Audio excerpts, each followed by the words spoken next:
저는 작은 집에 있습니다. 그 집은 작은 산자락에 자리 잡고 있습니다. 아침 햇살이 나뭇잎 사이로 부드럽게 비추면 저는 매일 아침마다 감동을 느낍니다. 봄이 되면 푸른 산들이 다채로운 꽃들로 가득 차서 마치 봄의 여신이 내려온 듯 아름다운 옷을 입은 것 같습니다. 저는 봄 아침을 정말 좋아합니다. 해가 뜨기 전에는 아직 쌀쌀하지만 햇살은 따뜻하고 부드럽습니다. 그럴 때면 저는 산에 올라가 신선한 봄나무를 따며 아름다운 봄날 속에 몸과 마음을 맡기곤 합니다. 그러면서도 지난날의 실수를 잠시 잊어보려 합니다. 가끔 활짝 핀 벚나무 가지 위에서 노란 참새 한 쌍이 찾아와 제잘거리는 모습을 보면 단순하지만 소중했던 행복을 제가 스스로 망쳐버린 게 너무나 후회스럽습니다. 안녕하세요, 여러분. 저는 40에 가까운 여인입니다. 소박하지만 따뜻했던 결혼 생활을 보냈습니다. 그러나 순간의 잘못된 감정이 모든 것을 망쳐버렸고 저는 지금 아마 평생 홀로 고독과 후회 속에서 살아가야 할 운명입니다. 저는 원래 강원도의 작은 마을에서 태어나고 자랐습니다. 27살에 결혼했습니다. 제 남편 한태연은 봄의 산처럼 온화하고 든든한 사람이었습니다. 결혼 전부터 그는 평택에 있는 공장에서 관리자로 일하고 있었고 일주일이나 반달에 한 번 정도 집에 돌아오곤 했습니다. 그는 우리 가족의 경제적 기둥이었습니다. 결혼 후 저는 시댁에 들어가 살았고 휴대전화 매장에서 일했습니다. 태연이 집에 돌아오는 드문 날은 마치 한여름의 소나기 같았습니다. 마음속 갈증을 해소해 주는 듯했지만 그 감각은 금세 사라지고 설명하기 어려운 공허함만 남겼습니다. 태연의 사랑은 다소 투박하고 거칠었습니다. 그래서 때로는 그의 방식이 제 마음에 와닿지 않을 때도 있었습니다. 그에게 사랑이란 책임이었고 가족을 위해 물질적 풍요를 보장하는 것이었습니다. 그에게 땀 냄새와 기름때 묻은 손은 희생과 사랑의 상징이었습니다. 하지만 그는 부드러운 말 한마디, 갑작스러운 손잡기, 혹은 따뜻한 눈길만으로도 제가 하루 종일 행복할 수 있다는 사실을 이해하지 못했습니다. 시어머니 노순자는 전통적인 세대의 여성이었습니다. 강인하고 극단적으로 절약하는 분이었습니다. 그녀의 눈에는 집안의 쌀 한 톨, 돈 한 푼도 세심히 관리해야 하는 대상으로 보였습니다. 저는 그녀가 이런 식으로 미래를 걱정한다는 것을 이해합니다. 하지만 때로는 그런 절약이 제가 가족을 위해 작은 기쁨을 선사하고 싶을 때마다 그걸 억누르는 것처럼 느껴졌습니다. 그럼에도 불구하고 그녀가 나름대로 저와 아들을 사랑한다는 것을 부정할 수 없습니다. 그녀는 제가 밥을 제대로 먹었는지, 딸의 옷이 놀다가 더러워졌는지 같은 사소한 부분까지 항상 신경을 씁니다. 그런 사소한 배려는 제가 혼자가 아니라는 것을 느끼게 해줍니다. 그리고 저는 현실 속에서 꿈꾸는 사람일지도 모릅니다. 저는 종종 하늘이 변하는 모습을 바라보고 들판을 스치는 바람 소리를 들으며 마음속 깊은 감정을 느끼곤 합니다. 저는 현실과 그런 섬세한 감정들 사이에서 균형을 찾고 싶어 하지만 가정생활 속에서는 그것이 항상 쉽지만은 않았습니다. 가끔은 틀에서 벗어나고 싶어 제 나름의 하늘 아래에서 숨을 쉬고 싶다는 생각이 들기도 합니다. 하지만 곧딸의 깔깔 웃음소리가 저를 현실로 다시 끌어당깁니다. 그 소리는 제가 하는 모든 희생이 가치 있다고 느끼게 해줍니다. 이 작은 마을에서의 나날은 비록 소박하지만 여전히 다채로운 그림 같습니다. 가족 구성원 각자가 각자의 이야기를, 각자의 개성을 가지고 있어서 때로는 충돌과 오해가 생기기도 하지만 진실된 사랑의 순간도 부족하지 않습니다. 지은아, 거기서 멍하니 뭐 하고 있니? 미나리 다 씻었어? 주방에서 들려오는 시어머니의 목소리가 저를 현실로 끌어당겼습니다. 저는 오래된 나무 의자에 채소 바구니를 내려놓고 집 안으로 들어갔습니다. 씻고 있어요, 어머니. 오늘 뭐 요리하시려고요? 오늘 태연이가 온다니까 매운 생선찌개를 할까 해. 이렇게 추운 날엔 매운 생선찌개가 딱이지. 미나리 빨리 씻어서 넣어야겠다. 찌개 곧 끓는다. 그럼 제가 시장 가서 뭐 더 사올까요? 오랜만에 태연 씨 오는데. 괜찮아. 이렇게 먹으면 충분해. 괜히 복잡하게 하지 말고. 그리고 채소 씻을 때 물 너무 낭비하지 마. 뒤쪽에 있는 펌프도 아껴 써야 해. 지난달 전기세가 평소보다 많이 나왔잖니? 저는 어색하게 웃으며 다시 채소를 씻기 시작했습니다. 시어머니의 절약 정신은 이미 익숙해진 지 오래였지만 때때로 이런 사소한 잔소리가 제 마음을 무겁게 만들었습니다. 모든 것이 철저히 관리되는 집안에서 살며 저는 점점 이 틀에 맞춰가는 법을 배워야 했습니다. 잠시 후 골목에서 태연의 목소리가 크게 들려왔습니다. 하은아, 아빠 왔다. 집안에서 인형을 가지고 놀던 딸아이는 소리를 듣고는 벌떡 일어나 달려나가더니 태연의 목에 안기며 뽀뽀를 하고 애교를 부렸습니다. 아빠, 하은이가 아빠 너무 보고 싶었어요. 이번에는 아빠 오래 집에 있을 거죠? 그 모습을 바라보며 제 가슴은 마치 맑은 종소리가 울리는 듯했습니다. 길 오느라 힘들지 않았어요? 많이 배고프죠? 어머니가 지금 주방에서 매운 찌개 끓이고 계세요. 저는 손수건을 내려놓고 남편에게 가까이 다가갔습니다. 괜찮아? 차 타기 전에 대충 먹고 왔어. 요즘 집은 어때? 너랑 하은이는 부족한 거 없어? 제가 대답하기도 전에 그의 눈길이 저를 스치고는 곧바로 어머니에게로 향했습니다. 어머니, 요즘 잠 많이 설치세요? 날씨가 추워졌는데 바닥 난방 꼭 틀어서 따뜻하게 지내세요. 아끼지 말고요. 제가 하루 이틀 더 일하면 한 달 가습이 충분하니까 걱정하지 마세요. 집은 별일 없어. 따뜻하게 하려면 난방비가 많이 나오잖아. 전기 담요로도 괜찮아. 하루 이틀 더 고생하면 너만 힘들지 뭐. 아낄 수 있을 때 아껴야지. 바닥 난방이 더 따뜻하고 좋아요. 어머니, 집안에서만이라도 따뜻해야죠. 저는 괜찮아요. 요즘 조금 바빠서 자주 못 내려왔지만 어머니랑 지은이가 사이좋게 지내고 하은이 잘 보살펴 주시면 돼요. 생활비는 걱정하지 마세요. 어머니 몸 어디 아프신 데 있으면 꼭 말씀하시고요. 그러면 제가 지은이한테 돈을 줘서 병원에 같이 다녀오시라고 할게요. 알았어, 알았어. 나 어디 아픈 데 없으니 걱정 말고. 밥 다 됐으니까 빨리 먹자. 미나리가 참 향긋하더라. 겨울에 따스한 저녁 식사가 식탁을 중심으로 포근하게 이어졌습니다. 태연의 말들은 저를 사랑스럽게도 또 안타깝게도 했습니다. 그가 항상 가족의 건강과 편안함을 걱정해주는 점은 정말 사랑스러웠지만 저에게는 조금 더 로맨틱한 무언가가 부족하다는 사실이 아쉬웠습니다. 저녁 식사 후 아이가 잠든 후 저는 태연과 집 앞마당에 앉았습니다. 봄 초승달이 떨리는 듯한 하늘 아래에서 저는 그의 어깨에 기대며 조심스럽게 말을 꺼냈습니다. 여보, 나 얘기 좀 하고 싶어. 그래, 말해봐. 태연은 멀리 하늘을 바라보며 어머니가 막 내주신 따뜻한 대추차를 손에 들고 있었습니다. 내가 느끼는 건 우리 결혼한 지 꽤 됐는데 당신은 내가 뭘 원하는지 잘 모르는 것 같아. 나는 당신에게 조금 더 로맨틱한 모습을 바랐어. 내가 그걸 요구하는 게 무리한 걸 알지만 나 원래 어릴 때부터 로맨틱한 사람이었어. 근데 나는 원래 이렇게 살아왔어. 로맨틱이 뭔지 잘 몰라. 내가 가족을 돌보고 이렇게 신경 쓰는 게 부족한 거야? 아니, 부족해. 제가 애교를 부리자 태연은 잠시 침묵하더니 제 얼굴을 바라보며 말했습니다. 요즘 내가 집에 잘못 있어서 그런 것도 있겠지. 그래도 너도 이해하지, 그렇지? 내가 일하는 건 다은아와 우리 가족의 미래를 위해서야. 내가 너를 외롭게 만들고 싶지는 않아. 그런데 솔직히 난 표현하는 걸 잘못해. 아마 시간이 좀 필요할 것 같아. 남편의 말은 반쯤 끝난 약속처럼 들렸습니다. 저는 더 긴장감이 흐르지 않도록 고개를 끄덕였지만 속으로는 공허함이 계속 맴돌았습니다. 하은이는 학교 버스를 타고 집에 도착하자마자 종달새처럼 제잘거리며 집 안으로 뛰어들어왔습니다. 엄마, 아연이가 새 드레스 샀대요. 너무 예쁘더라. 엄마, 나도 그거랑 똑같은 거 사주세요. 그 드레스가 그렇게 마음에 들어? 그럼요. 핑크색이고요. 엘사 그림도 있어요. 너무 예뻐요. 그래, 엄마가 사줄게. 아이가 입던 옷도 아직 멀쩡한데 새로 살 필요가 뭐가 있니? 돈 낭비잖아. 저와 하은이가 이야기를 나누는 소리를 들은 시어머니가 즉시 끼어들었습니다. 어머니, 겨울도 거의 다 끝나가고 봄이 오는데 새 옷 한 벌쯤 사줄 수도 있잖아요? 게다가 하은이가 새 옷 산 지 오래됐어요. 아이고, 뭐하러 새 옷을 사니? 애들은 금방 자라는데 지금 새로 사면 내년엔 작아질 거야. 그 돈은 더 필요한 때를 위해 아껴둬야지. 저는 더 이상 아무 말도 하지 않고 조용히 방으로 들어갔습니다. 늘 이런 식이었습니다. 모든 것이 항상 아껴야 한다. 는 이유로 미뤄졌습니다. 하지만 저는 문득 궁금해졌습니다.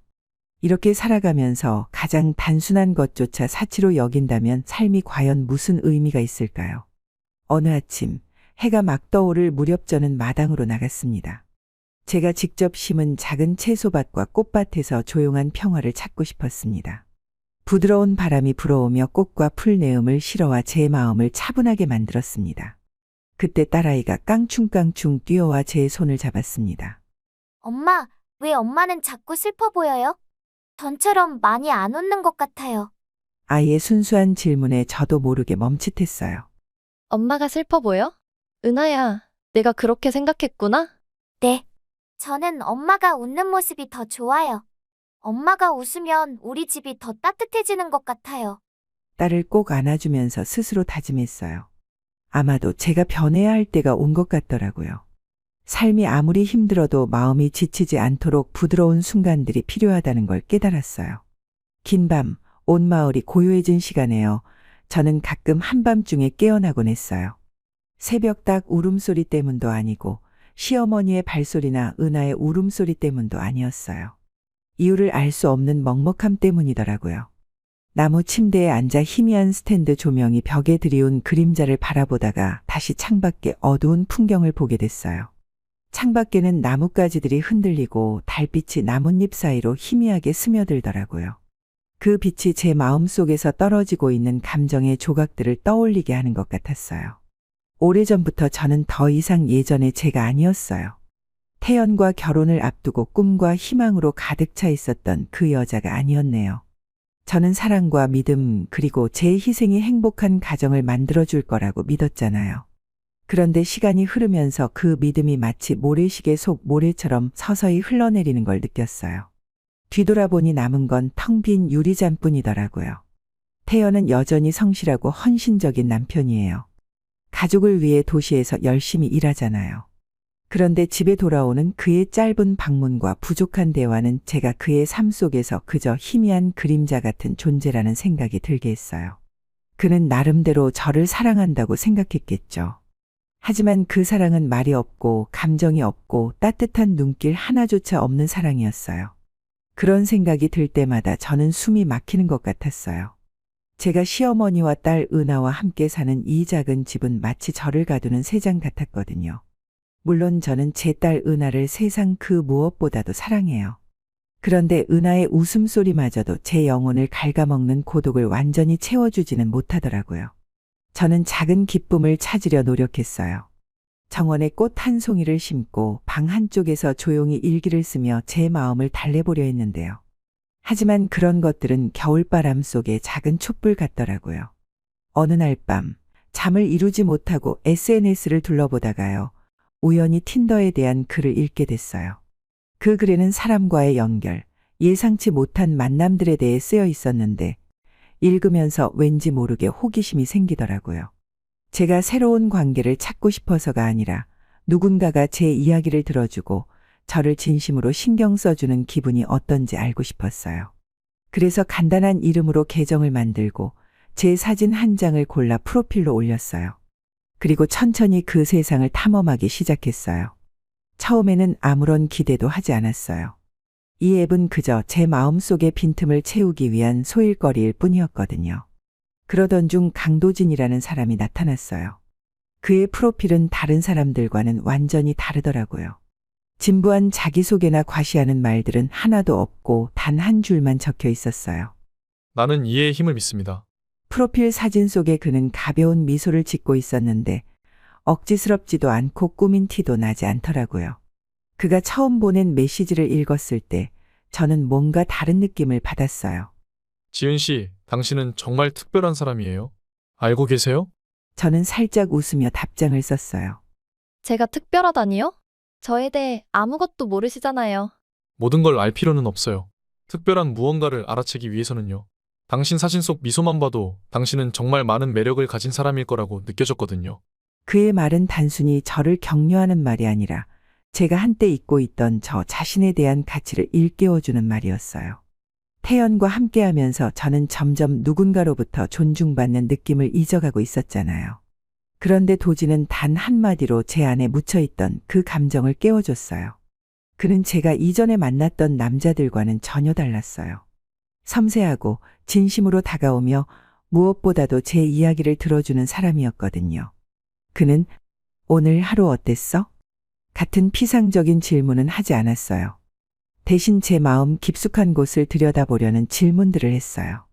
조용한 곳에서 사는 기분은 어때요? 혹시 외롭다고 느낄 때는 없나요? 저는 그의 질문에 잠시 머뭇거리며 답했어요. 가끔이요. 하지만 작은 마을에서 살다 보면 그런 기분이 드는 것도 당연한 거 아닌가요? 아니에요, 지은 씨. 그건 당연한 게 아니에요. 당신처럼 멋진 사람이 외로움 속에 살아야 할 이유는 없잖아요. 어디에 살든 간에요. 그의 말은 제 마음속 깊은 곳에서 울림처럼 퍼졌어요. 그것은 제가 늘 스스로에게 다짐하던 말이었지만 정작 아무도 제게 그렇게 말해준 적은 없었거든요. 도지는 단순히 달콤한 말로 저를 설레게 한 것이 아니라 제가 소중한 사람이라고 느끼게 해줬어요. 그의 말과 행동은 제가 더 이상 잊고 싶지 않았던 저 자신을 다시 보게 만들었어요. 시간이 지나면서 우리는 점점 더 많은 이야기를 나누게 됐어요. 그는 자신의 삶에 대해 이야기해 주었는데요. 도시에 혼자 살면서 인테리어 디자인 일을 하고 있다고 했어요. 그는 창의적인 일을 사랑하고 삶에서 작은 것들을 소중히 여긴다고 하더라고요. 하지만 제가 가장 깊은 인상을 받은 것은 그의 사랑에 대한 생각이었어요. 사랑이란, 지은 씨, 의무나 인내가 아니에요. 사랑은 두 사람이 함께 살아있음을 느끼고 자신 그대로의 모습을 찾을 수 있는 곳이어야 해요. 그의 말은 제 안에 오래도록 자리 잡고 있던 낡은 관념들을 무너뜨렸고 제 삶을 새로운 시선으로 바라보게 만들었어요. 저는 제가 너무 오랫동안 인내하며 살아왔다는 걸 깨달았어요. 사랑받는 기분이 어떤지조차 잊어버린 채로요. 한 번은 제가 시어머니와의 갈등이나 태연의 거친 태도에 대해 그에게 이야기했을 때 그는 이렇게 답했어요. 지은 씨, 당신은 그것보다 더 많은 걸 받을 자격이 있어요. 왜 그렇게 참고 살아야 하죠? 지금의 삶이 당신을 행복하게 하지 않는다면 왜 벗어나지 않으려고 하세요? 그 질문은 제 마음속 깊이 파고들었어요. 저도 제가 완벽한 여자가 아니라는 걸 알아요. 저는 가족에게, 딸에게 책임이 있잖아요. 그리고 그들을 사랑해요. 하지만 한편으로는 지금처럼 계속 살아가다 보면 결국 저 자신을 잃어버릴 것 같았어요. 도진의 말은 부드러운 속삭임 같았지만 동시에 폭풍 같은 힘을 가지고 있었어요. 그는 단순히 탈출구를 보여준 것뿐만 아니라 그 길이 제가 당연히 누려야 할 것이라고 느끼게 만들었어요. 저는 점점 더 그에 대해 생각하게 됐어요. 그가 보내는 메시지는 하루 중 가장 큰 위안이 되었고 점차 제 손은 휴대전화를 떠날 수 없게 되었어요. 도진의 따뜻한 메시지는 저를 행복감에 젖게 했고 제 몸 구석구석 모든 세포가 깨어나는 것 같았어요. 어느 저녁 그는 저에게 만나고 싶다고 말했어요. 그 제안은 저를 당황스럽게 했지만 제 심장이 빠르게 뛰는 걸 막을 수는 없었어요.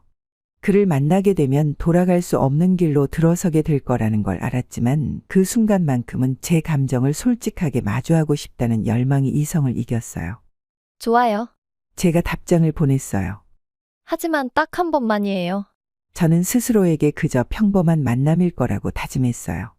하지만 제 마음 깊은 곳에서는 그 만남이 위험한 영역으로 들어서는 첫걸음이라는 걸 알고 있었어요. 오랫동안 억눌려왔던 감정들이 폭발할 준비를 하고 있다는 것을요. 그날 아침, 저는 평소와 다른 기분으로 깨어났어요. 마음속엔 묘한 기대감과 함께 끊임없는 두려움이 섞여 있었어요. 거울 앞에서 머리를 다듬던 제 손이 가볍게 떨렸어요. 저를 혼란스럽게 하는 무언가가 있었어요. 그건 단순히 도진과의 약속 때문만이 아니라 제 자신에 대한 감정 때문이기도 했어요. 이번 만남에서 제가 무엇을 기대하고 있는지 정확히 알지 못했지만 가슴 속에서 은근히 끓어오르는 설렘을 부정할 수는 없었어요. 밖에서는 봄바람이 새로 뒤바뀐 흙내음과 일찍 핀 백꽃 향기를 살짝 실어오고 있었어요. 저는 크림색 셔츠에 연한 파란색 긴 치마를 골랐어요. 단순하지만 편안하고 자연스럽게 느껴지는 옷차림이었어요. 집을 나서면서 저는 뒤를 돌아봤어요. 마치 시어머니와 은하가 아무 의심 없이 제가 떠나는 걸 확인하려는 것처럼요. 그들은 제가 도시에서 온 옛 친구를 만나러 간다고 생각하고 있었어요. 이 작은 거짓말이 마음에 무겁게 얹혔지만 저는 이 만남이 단지 해롭지 않은 만남일 뿐이라고 스스로를 다독였어요. 도진과의 약속 장소는 인사동의 한 작은 카페였어요. 서울의 북적거림을 피하듯 한적한 골목 안쪽에 자리 잡은 곳이었어요. 제가 카페에 들어섰을 때 창문 너머로 비치는 부드러운 오후의 햇살이 따스하면서도 로맨틱한 분위기를 만들어주고 있었어요. 그는 이미 도착해 있었고 빛과 그림자가 교차하는 한적한 구석에 앉아 있었어요.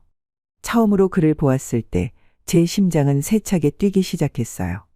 도지는 사진 속 모습과 다를 바 없었어요. 키가 크고 온화한 얼굴에 어딘가 신비로운 느낌을 가진 사람이었어요. 제가 다가가자 그는 미소 지으며 제게 인사를 건넸어요. 지은 씨, 드디어 만나게 됐네요. 그가 제 이름을 부를 때 그의 낮고 따뜻한 목소리가 마치 오래전부터 알던 사이 같더라고요. 저는 가볍게 웃으며 어색함을 감추려 했어요. 기다리게 해서 죄송해요. 혼자 멀리 나오는 게 익숙하지 않아서 길 찾느라 조금 헤맸어요. 괜찮아요. 지은 씨가 온다면 얼마나 기다리든 상관없어요. 그는 말하며 시선을 저에게 고정한 채였어요. 그의 말에서 느껴지는 진심에 저도 모르게 얼굴이 뜨거워졌어요. 우리는 서로 마주 앉았고 카페 안에는 잔잔한 재즈 음악과 손님들의 낮은 대화 소리가 흘러나오고 있었어요. 직원이 가져다 준 두 잔의 커피를 바라보며 저는 그를 쳐다봤어요. 왜 이런 남자가 저 같은 평범한 유부녀에게 관심을 가질까 하는 생각이 들었어요. 그는 단순히 잘생긴 것뿐만 아니라 자신감과 부드러움을 동시에 가진 사람이었어요.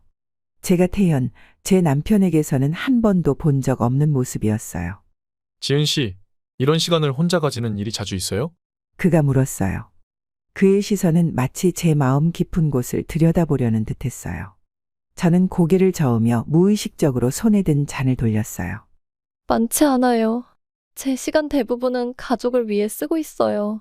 이렇게 혼자 멀리 나온 건 사실 처음이에요. 그렇군요. 그가 고개를 끄덕이며 말했어요. 그의 눈빛에는 깊은 공감이 담겨 있었어요.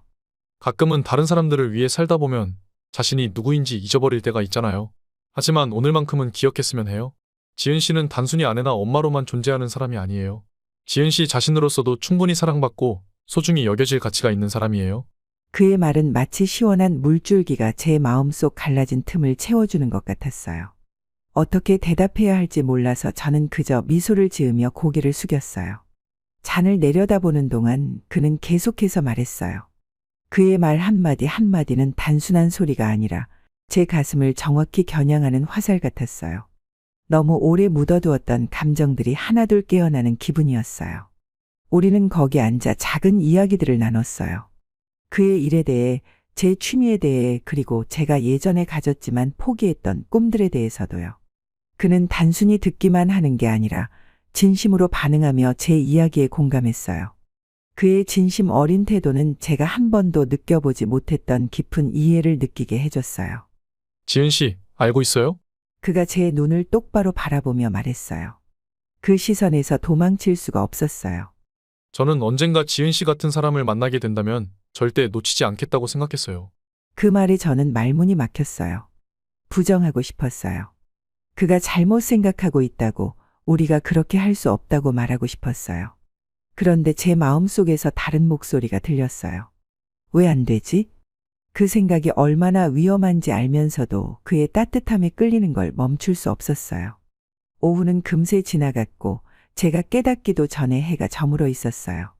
카페에서 나왔을 때 석양이 도시 전체를 물들이며 하늘을 주황빛으로 물들이고 있었어요. 우리는 작은 길을 따라 천천히 걸었어요. 우리의 발소리는 봄바람이 속삭이는 소리와 어우러졌어요. 지은 씨, 그가 부드럽게 제 이름을 불렀어요. 그의 목소리는 마치 바람에 실려오는 속삭임 같았어요. 정말 아름다워요. 이런 말을 해도 되는지 모르겠지만 이번 만남이 단 한 번으로 끝나지 않았으면 좋겠어요. 저는 걸음을 멈추고 그를 바라봤어요. 가슴이 마구 뛰어서 터질 것 같았어요. 뭐라고 대답해야 할지 몰랐어요. 제 안의 한쪽은 이 감정에서 도망치고 싶었지만 다른 한쪽은 여기에 머물러 그의 말을 더 듣고 싶어 했어요. 이런 게 옳지 않다는 걸 알아요. 그가 계속 말했어요. 그의 목소리에는 망설임이 묻어 있었어요. 그런데 당신을 만나면요, 제가 오래전에 잃어버렸던 무언가를 되찾은 기분이에요. 저는 아무 말도 하지 못했어요. 그의 말은 제 마음속 깊이 울려 퍼졌고 마치 제가 절벽 가장자리에서 서 있는 기분이었어요. 한 발짝만 더 나아가면 돌이킬 수 없는 곳으로 떨어질 것만 같았어요. 저는 두려워요. 제가 낮은 목소리로 속삭였어요. 그가 들었는지는 모르겠지만요. 만약 제가 더 멀리 나아가면 지금까지 간신히 지켜온 모든 것을 잃을까 봐요. 이해해요.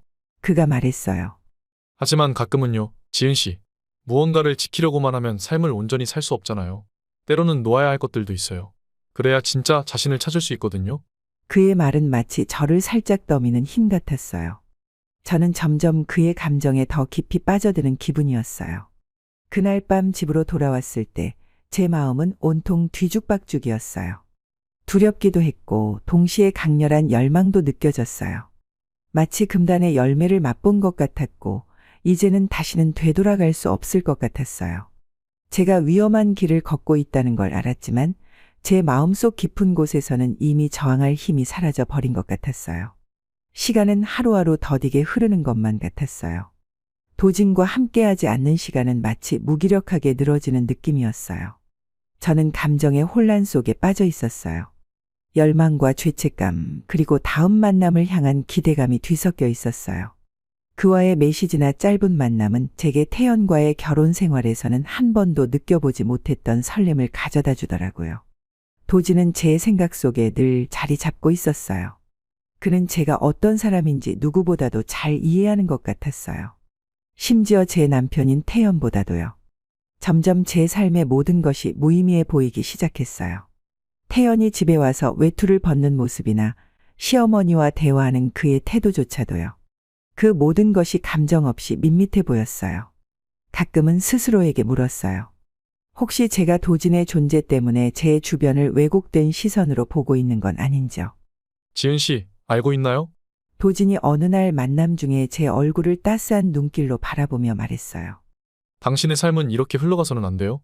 당신이 겪고 있는 것을 볼 때마다 마음이 아파요. 지은 씨 같은 여자는 사실 여왕처럼 살아야 하는 사람이잖아요. 저는 약한 미소를 지으며 앞에 놓인 커피 잔을 내려다봤어요. 하지만 삶이 항상 꿈처럼 이루어지진 않잖아요. 저는 이 길을 선택했고, 이제는 끝까지 가야 해요. 도진은 조용히 웃었지만 그 미소에는 어딘가 차가운 날카로움이 숨어 있었어요. 아니요, 지은 씨. 삶은 우리가 만들어가는 것이에요. 지금 걷고 있는 길이 당신을 행복하게 하지 않는다면 다른 길로 가도 되는 거예요. 그의 말은 집으로 돌아온 후에도 제 마음속에서 계속 울려 퍼졌어요. 그의 말은 마치 작은 씨앗처럼 제 안에 뿌리를 내리기 시작했어요. 저는 점점 모든 것을 바꿀 수 있다는 생각을 하게 됐어요. 하지만 어떻게요? 죄책감을 짊어지지 않고 어떻게 떠날 수 있을까요? 어느 저녁 도진이 저에게 메시지를 보냈어요. 지은 씨, 만약 떠나기 위한 이유가 필요하다면 제가 도와줄게요. 당신은 스스로를 탓할 필요 없어요. 그도 당신이 생각하는 만큼 완벽하지 않을 테니까요. 저는 그 메시지를 바라보며 혼란스러웠어요. 무슨 뜻이에요? 제가 물었지만 마음속에서는 이미 어렴풋이 짐작하고 있었어요. 제가 이유를 만들어 볼게요. 당신이 그를 떠나는 것이 완전히 옳은 결정이라고 느끼게 해줄게요. 저는 바로 대답하지 못했어요. 제 안의 한쪽은 거절하고 싶었어요. 남아있는 자존심을 지키고 싶었거든요. 하지만 또 다른 한쪽, 약하고 자유를 갈망하는 마음이 결국 이겨버렸어요. 저는 눈을 감고 간단한 답장을 보냈어요. 알겠어요. 다음 날 도진의 계획이 시작됐어요. 그는 새로 구입한 유심칩으로 다른 이름을 등록한 뒤 태연에게 메시지를 보내기 시작했어요. 처음 메시지들은 모호했지만 충분히 의심을 불러일으킬 만한 내용이었어요. 너무 노골적이지 않으면서도 마음의 불안을 심어주기에 충분했어요. 태연 씨, 잘 지내세요. 저는 항상 당신을 생각하고 있어요. 에잇. 제가 우연히 태연의 휴대전화를 보게 된 건 그가 샤워를 하고 있을 때였어요. 그의 휴대전화는 늘 그렇듯 부엌 테이블 위에 놓여 있었고요. 그 문자를 읽는 순간 제 손이 떨리기 시작했어요. 메시지의 출처를 이미 알고 있으면서도요.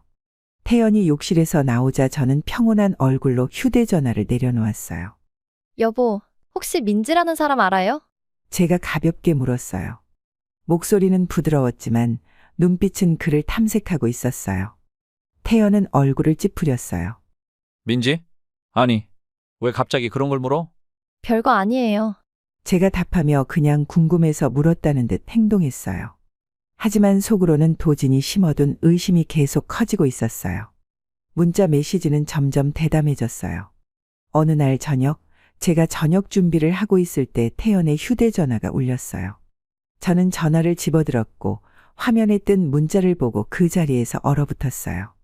태연 씨, 제가 당신을 귀찮게 하고 싶지 않은 건 알지만 우리가 만났던 그 순간들이 계속 생각나요.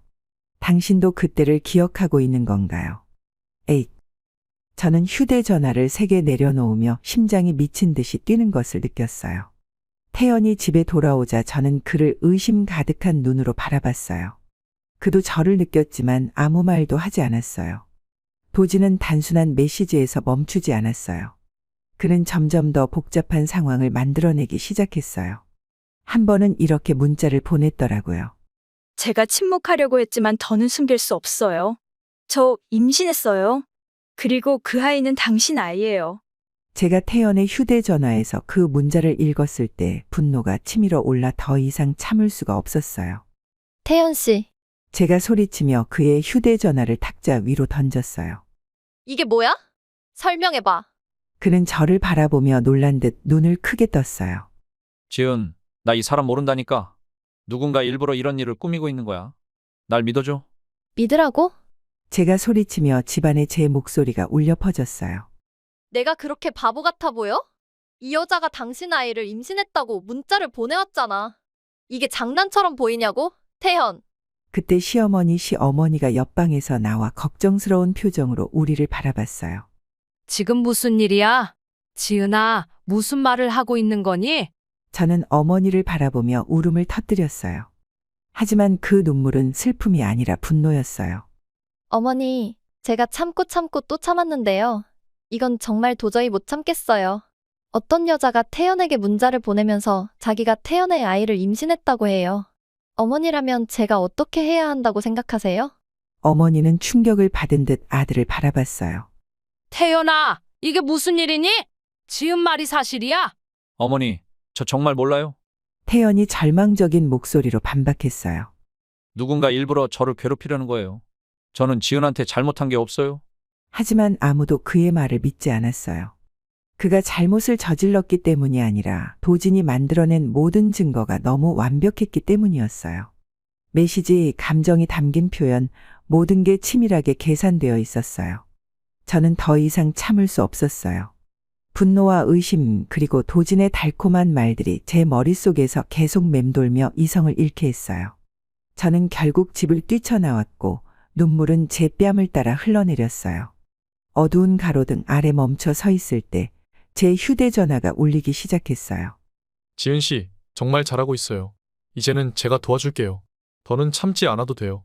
도진에게서 온 메시지를 바라보며 저는 묘한 안도감과 허무함을 동시에 느꼈어요.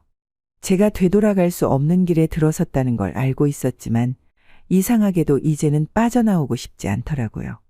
도진은 단순히 제 삶의 한 줄기 빛이 아니었어요. 그는 이제 제 모든 행동과 생각을 이끄는 중심이 되어버렸어요.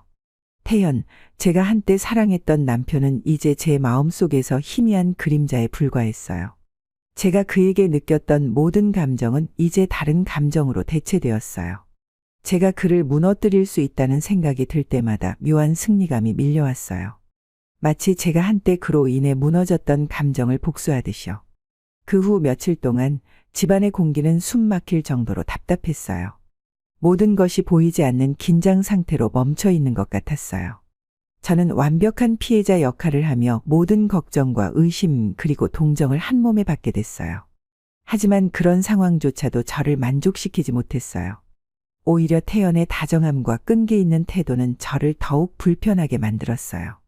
그가 자신의 결백을 증명하려는 모든 노력이 제가 되돌아갈 수 없는 길을 너무 멀리 와버렸다는 사실을 상기시켜주는 것 같았거든요.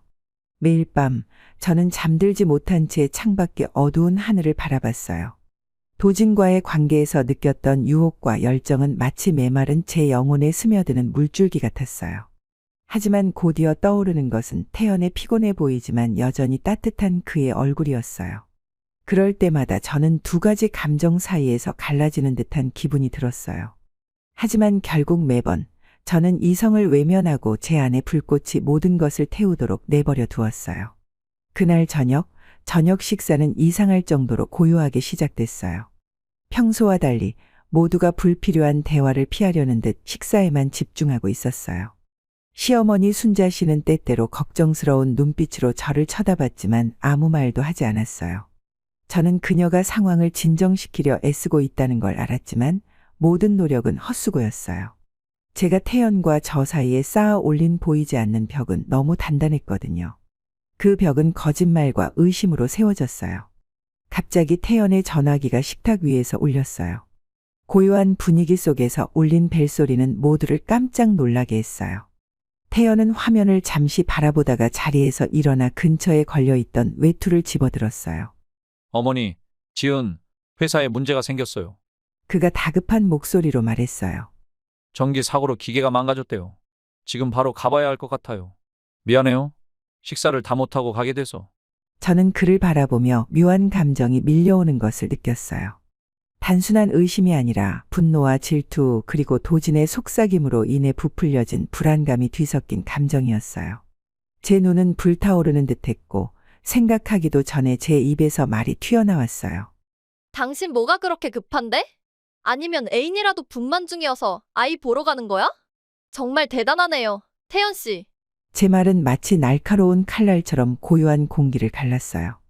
모두가 멈춘 듯한 순간이었어요. 태연은 걸음을 멈추고 뒤돌아 저를 바라봤어요. 남편 얼굴에는 고통스러운 기색이 스쳤지만 그의 눈빛은 여전히 따뜻하고 애틋했어요. 태연 화내지도 반박하지도 않았어요. 그저 저를 바라보며 마치 제 마음속 깊은 곳을 들여다보려는 듯 했어요. 남편의 눈빛은 잃어버린 무언가를 찾으려는 간절함이 담겨 있는 것 같았어요. 지은아, 그가 부드럽지만 무게감 있는 목소리로 말했어요. 내가 질투를 한다는 게 오히려 고마워. 그건 내가 아직 나를 사랑한다는 뜻이니까. 하지만 내가 나를 믿지 않는다는 게 너무 슬퍼. 내가 어떻게 해야 내가 믿어줄지 모르겠어. 내가 한 번도 너에게 잘못한 적이 없다는 걸 말이야. 하지만 이번 일은 정말 급해. 나를 원망하지 말아줘. 제발.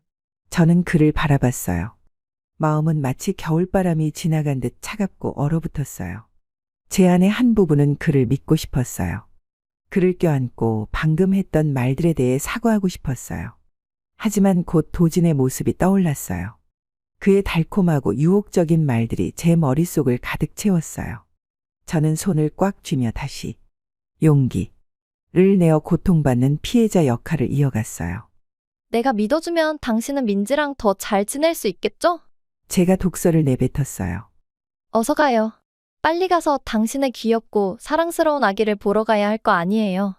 태연은 한숨을 쉬었어요. 마치 더는 할 말이 없다는 듯 했어요. 그는 뒤돌아서서 문 밖으로 급히 나갔어요. 아무 말도 하지 않았어요. 그의 차 시동 소리가 들렸고 곧 소리가 멀어져 갔어요. 저는 거기에 앉아 시어머니를 바라봤어요. 그녀는 아무 말도 하지 않았지만 그녀의 슬픈 눈빛은 마치 제 거짓말과 이기심을 그대로 반영하는 거울 같았어요. 하지만 저는 후회하지 않았어요. 아니요, 후회하지 않았어요. 적어도 후회한다고 인정하고 싶지 않았어요. 그날 밤 저는 도진에게 메시지를 받았어요. 정말 잘했어요. 지은 씨. 당신이 자랑스러워요. 의심이 흐려지지 않도록 해요. 이제 조금만 더 가면 당신은 자유를 얻고 당신이 누려야 할 삶을 살 수 있을 거예요. 저는 메시지를 읽으며 묘한 허무감에 휩싸였어요. 정말 제가 자유에 가까워지고 있는 걸까요? 아니면 저는 또 다른 세 장을 만들어 스스로를 가둔 걸까요? 그 세 장은 거짓말과 충동적인 감정으로 만들어졌는지도 몰라요. 하지만 저는 더 깊게 생각할 용기가 없었어요. 이미 너무 멀리 와버렸거든요. 도진의 말은 마치 혼란스러운 감정의 바닷속에서 저를 붙잡아주는 구명줄 같았어요. 저는 방 안에 앉아 옆 침대에서 딸의 고른 숨소리를 들었어요. 가끔은 제가 하는 행동들이 딸에게 어떤 영향을 미칠지 스스로에게 묻곤 했어요. 제가 한때 온 마음을 다해 세우려고 했던 가정을 제가 스스로 무너뜨리고 있는 걸까요? 하지만 곧 스스로에게 다짐했어요. 저도 행복할 자격이 있다고요. 그리고 만약 이 길이 행복으로 이어지는 길이라면 제가 틀린 건 아니라고요. 밖에서는 봄 추위에 찬바람이 불어와 산과들의 사각거리는 소리를 실어오고 있었어요. 저는 침대에 누워 눈을 감았고 도진의 모습이 제 머릿속에 선명하게 떠올랐어요. 그는 빛이었고 꿈이었으며 제가 한 번도 상상하지 못했던 삶에 대한 약속이었어요. 하지만 마음 깊은 곳에서는 그 빛이 모든 것을 태워버릴 불꽃이 될 수도 있다는 걸 알고 있었어요. 시어머니 순자 씨가 뜨거운 김이 모락모락 나는 닭곰탕을 들고 방으로 들어오셨어요. 그녀의 얼굴에는 피곤함이 스쳐 지나갔지만 눈빛은 어느 때보다도 다정해 보였어요. 그녀는 탕을 테이블 위에 내려놓고 제 침대 곁에 앉아 걱정스러운 눈빛으로 저를 바라보셨어요. 지은아, 이거 좀 먹어봐라. 어머니가 너 생각해서 특별히 끓였단다. 대추, 연자육, 인삼도 넣었어. 내가 요즘 너무 말라 보여서 걱정이구나. 비. 그녀의 목소리가 점점 낮아지면서 한마디 한마디가 무겁게 들리더라고요. 어머니도 알아. 내가 좋은 시어머니는 아니었지. 너무 아끼다 보니 내가 힘들었을 거야. 하지만 나는 그저 가족을 위해서 그렇게 했던 거야. 이제 와서 후회가 많이 돼. 나를 너무 원망하지 말아주겠니? 미안하구나. 비. 저는 옆으로 누워 창밖을 바라보며 아무 말도 하지 않았어요. 하지만 그녀의 한숨 소리는 제 가슴을 아리게 했어요. 저는 대답하지 않고 눈을 감은 채로 그녀의 말을 계속 들었어요. 지은아, 제발 부탁이다. 만약 내가 태연을 생각하지 않더라도 하은이를 생각해 주렴. 그 아이는 엄마도 아빠도 필요하잖니? 내가 이혼이라도 하면 이 집안이 다 무너질까봐 두렵다. 나도 나이가 들어 이제 오래 살지 못할 텐데 너만큼은 떠나지 말아줘. 나도 바뀔게. 이제는 더 이상 아끼지 않을게. 약속한다. 그러면서 그녀는 두툼한 봉투를 꺼내어 테이블 위에 올려놓았어요. 여기 이 돈으로 여행이라도 다녀오렴. 바람도 쐬고 답답한 마음도 풀고 와라. 내가 원하는 거라면 무엇이든 들어줄게. 저는 자리에서 일어나 테이블 위에 탕을 보고 그녀의 간절한 표정을 바라봤어요. 제 안의 한 부분은 울고 싶었고 그녀를 끌어안고 모든 것이 오해였다고 말하고 싶었어요. 하지만 도진의 말이 머릿속에 메아리쳤어요. 그곳에서 벗어나야 해요, 지은 씨. 진정한 자유를 얻어야 당신이 진짜 삶을 살 수 있어요. 저는 나지막히 말했어요. 그래서 그런지 그 사람 요즘 집에 잘 안 들어오는 이유가 있었네요. 저 정말 너무 힘들어요, 어머니. 제 말은 마치 칼날처럼 그녀의 가슴을 찌르는 듯했어요. 그녀는 아무 말도 하지 않고 눈물을 흘리며 탕을 들어 제게 한 숟가락씩 먹이려 했어요. 결국 저는 봉투를 받았어요. 봉투 안에는 1,000만 원이 넘는 돈이 들어 있었어요. 이 돈이 그녀가 얼마나 오랫동안 아껴서 모은 것인지 저는 잘 알고 있었어요. 고마워요, 어머니. 제가 작게 말했어요. 그녀의 눈을 마주칠 용기가 없었어요. 며칠 동안 제주도로 다녀올게요. 혼자 생각 좀 하고 싶어서요. 하지만 저는 알고 있었어요. 제가 혼자가 아니라는 거요. 비행기가 제주 땅에 닿았을 때 봄 햇살이 창문을 통해 부드럽게 스며들었어요. 저는 공항을 나와 캐리어를 끌고 갔고 도진은 그곳에 서 있었어요. 그의 익숙한 따뜻한 미소가 얼굴에 번져 있었어요. 제주에 온 걸 환영해요, 지은 씨. 저는 미소 지었지만 마음 한구석에서는 죄책감이 스며들었어요. 제 주머니에 있는 돈, 시어머니가 준 돈으로 여기 왔다는 사실이 가슴을 무겁게 했어요. 그 돈은 제가 사랑해서는 안 될 남자와 함께하기 위해 사용되었으니까요. 우리는 구불구불한 작은 길을 따라 차를 몰았어요. 길 양쪽으로는 노란 유채꽃이 활짝 피어 있었고 벚꽃이 만개한 나무들이 줄지어 서 있었어요. 봄바람은 부드럽게 불어왔고 바다와 꽃 향기가 섞인 제주만의 독특한 향이 공기 속에 퍼졌어요. 제주는 마치 현실과 단절된 천국 같았어요. 모든 걱정과 고민이 사라지는 듯했어요. 우리의 목적지는 푸른 언덕 위에 자리 잡은 작은 집이었어요. 집 앞에는 다양한 색깔의 수국이 활짝 피어 있었어요. 보라색, 파란색 그리고 아이보리색까지요. 저는 깊이 숨을 들이마셨고 달콤한 꽃향기가 제 마음 깊숙이 스며드는 것을 느꼈어요. 정말 아름답네요. 제가 감탄하며 말했어요. 눈은 계속 눈앞의 풍경에 고정되어 있었어요. 내가 좋아할 줄 알았어요. 도진이 제 옆에 가까이 서서 말했어요. 여기는 모든 걸 잊기에 딱 좋은 곳이에요. 그날 오후 우리는 작은 길을 따라 바닷가로 내려갔어요. 검고 반질반질한 화산암이 길게 늘어서 있는 모습은 한편으로는 야생적이고 한편으로는 로맨틱했어요. 잔잔히 파도가 해변에 부딪히며 들려오는 바다의 속삭임이 바람 소리와 어우러져 마치 우리만을 위한 부드러운 음악 같았어요. 도진이 제 손을 잡았어요. 그의 눈빛은 저를 향해 깊은 감정을 담고 있었어요. 지은 씨, 알고 있나요? 당신과 함께하는 모든 순간이 나를 살아있게 만들어요. 당신을 잃고 싶지 않아요. 저는 대답하지 않았어요. 그의 손에서 전해지는 따뜻함이 모든 걸 잊게 만들었어요. 죄책감도, 태연과 가족에 대한 기억도요. 그 순간만큼은 오직 저와 도진만이 이 매혹적인 제주 자연 속에 존재하는 것 같았어요. 저녁이 되자 우리는 작은 집의 거실에 앉았어요. 창밖에는 흐릿한 달빛이 수국 정원에 내려앉아 모든 것이 꿈처럼 빛나고 있었어요. 도진은 와인 한 병을 가져와 제게 한 잔 따라주었어요. 지은 씨, 이젠 좀 쉬어도 돼요. 그가 장난스러운 눈빛으로 말했어요. 저는 웃으며 와인잔을 들었어요. 고마워요. 모든 것에 대해요. 우리는 이야기하고 웃으며 숨겨왔던 꿈들을 나누었어요. 제 마음속 마지막 방어선마저 도진의 눈빛과 말들 속에서 녹아내리는 것 같았어요. 그가 고개를 숙여 제 이마에 키스를 했을 때 저는 저항하지 않았어요. 그리고 그가 저를 가까이 끌어당기고 그의 온기가 저를 감싸왔을 때 저는 거절하지 않았어요. 그날 밤 저는 그의 품에 스스로를 맡기며 지켜야 했던 모든 것을 잊어버렸어요. 제주에서의 나날은 마치 꿈속을 떠도는 듯 흘러갔어요. 우리는 함께 수국 정원을 거닐고 작은 길을 따라 자전거를 타고 해변 모래 위에 앉아 석양을 바라봤어요. 저는 행복이란 먼 곳에 있는 사치라고 생각했지만 도진과 함께 있는 동안에는 동화 속에 사는 것 같았어요. 하지만 모든 것이 동화처럼 끝없이 이어질 수는 없었어요. 어느 아침 우리는 집 앞의 베란다에서 커피를 마시며 바다 풍경을 바라보고 있었어요. 그때 도진이 갑자기 말을 꺼냈어요. 지은 씨, 이혼에 대해 생각해 본 적 있어요? 저는 놀라며 그를 바라봤어요. 왜 그런 걸 묻는 거예요? 더는 이렇게 지내고 싶지 않아서요. 그가 낮은 목소리로 말했어요. 나는 당신을 사랑해요, 지은 씨. 하지만 나는 계속 당신의 산바깥에서 머무르는 사람이 되고 싶지 않아요. 나는 당신이 온전히 내 사람이었으면 해요. 저는 뭐라고 대답해야 할지 몰랐어요.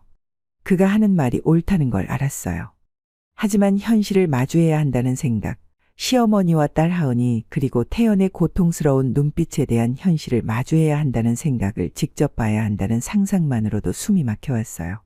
시간을 줄게요. 도진이 부드러운 목소리로 말하며 저를 바라보았어요. 하지만 너무 오래 기다리게 하지 말아요. 난 이미 충분히 기다렸으니까요. 저는 고개를 끄덕였지만 마음은 복잡하고 혼란스러웠어요. 서울로 돌아오는 비행기에서 저는 도진의 어깨에 기대 잠이 들었고 꿈속에서 두 갈림길에 서 있는 제 모습을 보았어요. 한쪽에는 열망과 약속으로 가득 찬 눈빛을 한 도진이 있었고 다른 한쪽에는 평온하지만 소박한 진심이 담긴 얼굴을 한 태연이 있었어요. 저는 어느 쪽으로 가야 할지 알 수 없었고 비행기가 착륙해 잠에서 깨어났을 때는 마음이 더 무거워졌어요. 제주 여행 후 약 일주일 동안 저는 집안에서 거의 그림자처럼 지내며 변화를 눈치챈 가족들에게도 아무 말 하지 않았어요. 딸 하은이는 가끔 제 손을 잡아 끌며 맑은 눈으로 물었어요. 엄마, 피곤해요? 왜 엄마는 자꾸 슬퍼 보여요? 엄마가 놀다 왔는데도 더 나아지지 않았어요. 그 질문은 마치 제 마음을 베는 칼 같았어요. 저는 뭐라고 대답해야 할지 몰라 그저 딸아이의 머리를 쓰다듬으며 말했어요. 아니야. 엄마는 피곤하지 않아. 그냥 조금 쉬고 싶을 뿐이야. 하지만 사실 저는 쉬고 있지 않았고 제 안에서 끊임없이 싸우고 있었어요. 결국 저는 도진과의 연락을 끊기로 결심했는데 그것은 그를 더 이상 사랑하지 않아서가 아니라 제 자신을 들여다볼 공간이 필요했기 때문이었어요. 그 주 동안 저는 이전에 무심히 지나쳤던 가족과의 일상에 집중하려고 노력했어요. 마당에서 놀며 환하게 웃는 딸아이의 모습은 마치 작은 요정처럼 빛나 보였고 그녀는 제가 절대 잃을 수 없는 유일한 빛이라는 걸 깨달았어요. 한편 시모 어머님은 걱정으로 점점 수척해지셨고 머리는 더 휘어졌으며 밥을 내밀 때 손이 더 떨렸지만 어머님은 저를 나무라지도 심한 말을 하지도 않으셨어요. 어머님의 모든 행동에는 단 하나의 메시지가 담겨 있었는데 그것은 제가 이 집에 남아주길 바라는 간절한 마음이었어요. 어느 날 밤 방 안에 홀로 앉아 저는 스스로에게 물었어요. 더 이상 내가 무엇을 바랄 수 있을까? 사랑해주는 가족이 있고 귀여운 딸이 있고 부족한 점이 있지만 한 번도 나에게 잘못을 저지르지 않은 남편이 있는데 더 이상 내가 무엇을 원하는 걸까? 제가 갈망하던 로맨스, 만약 누군가가 제게 줄 수 없다면 제가 스스로 지킬 수 있는 걸까요?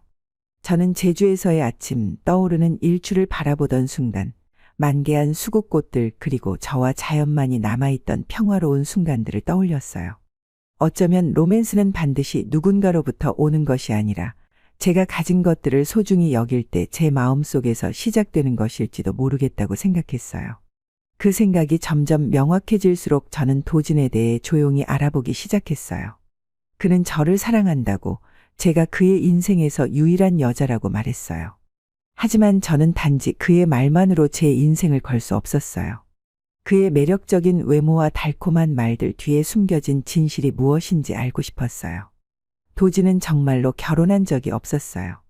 그는 잘생기고 매력적이며 누구라도 눈길을 줄 수밖에 없는 풍모를 가지고 있었어요. 제가 그가 저를 사랑한다는 것을 의심하지는 않았어요. 그의 행동, 말 그리고 눈빛에는 제가 그 누구에게도 받아본 적 없는 열정이 가득했어요. 하지만 사랑 외에 그는 무엇을 가지고 있었을까요? 저는 점점 도진이 안정된 미래를 보장할 어떤 것도 가지고 있지 않다는 것을 깨닫기 시작했어요. 그는 뚜렷한 직업이 없었어요. 제가 무슨 일을 하냐고 물었을 때 그는 단순히 주식 투자를 한다고만 말했어요.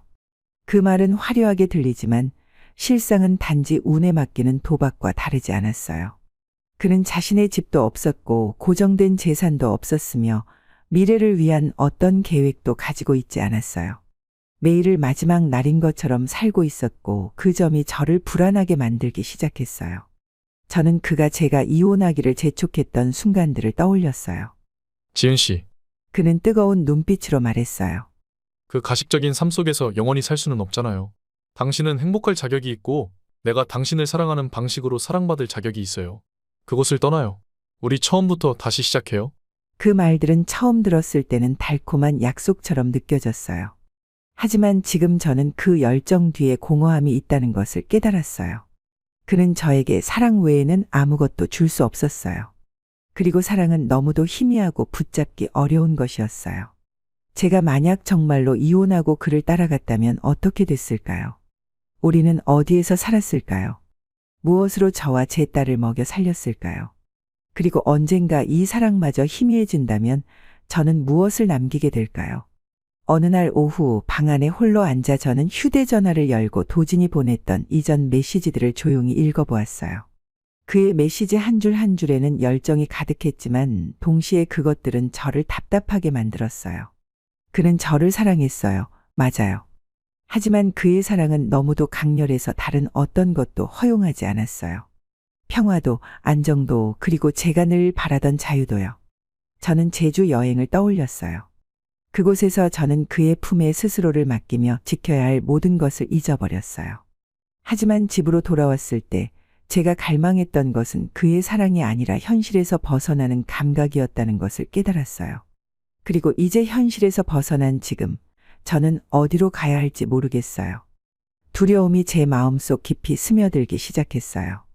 저는 도진의 강렬함이 두려웠고 그의 사랑이 안전한 안식처가 아니라 제 인생의 모든 것을 휩쓸어 버릴 수 있는 폭풍일지도 모른다는 생각에 떨렸어요. 그는 가진 모든 것을 다해 저를 사랑했지만 그것만으로 과연 오랜 시간을 함께할 수 있는 삶을 만들어갈 수 있을까요? 그날 밤 제가 딸 하은이를 품에 안았을 때 마음이 조금은 가벼워졌어요. 하은이는 제게 있어 모든 것이었고 저는 누구도 그 무엇도 제가 딸을 중심으로 쌓아온 이 작은 세계를 무너뜨리게 할 수 없었어요. 저는 제 자신을 위해서가 아니라 딸아이를 위해 신중히 생각해야 했어요. 그 주 동안 저는 도진에게 연락하지 않았어요. 그가 기다리고 있다는 걸 알았고 제 침묵에 그가 초조해하고 있을지도 모른다는 것도 알고 있었어요. 하지만 저에게는 시간이 필요했어요. 누구의 영향도 받지 않고 스스로 답을 찾아야 했으니까요. 어두운 방 안에서 눈을 감고 가만히 생각했어요. 오랜 시간 동안 처음으로 저는 제가 해야 할 일을 조금씩 깨닫기 시작했어요. 봄밤은 깊어갔고 밤 11시가 되었는데도 저는 마당의 벤치에 앉아 있었어요.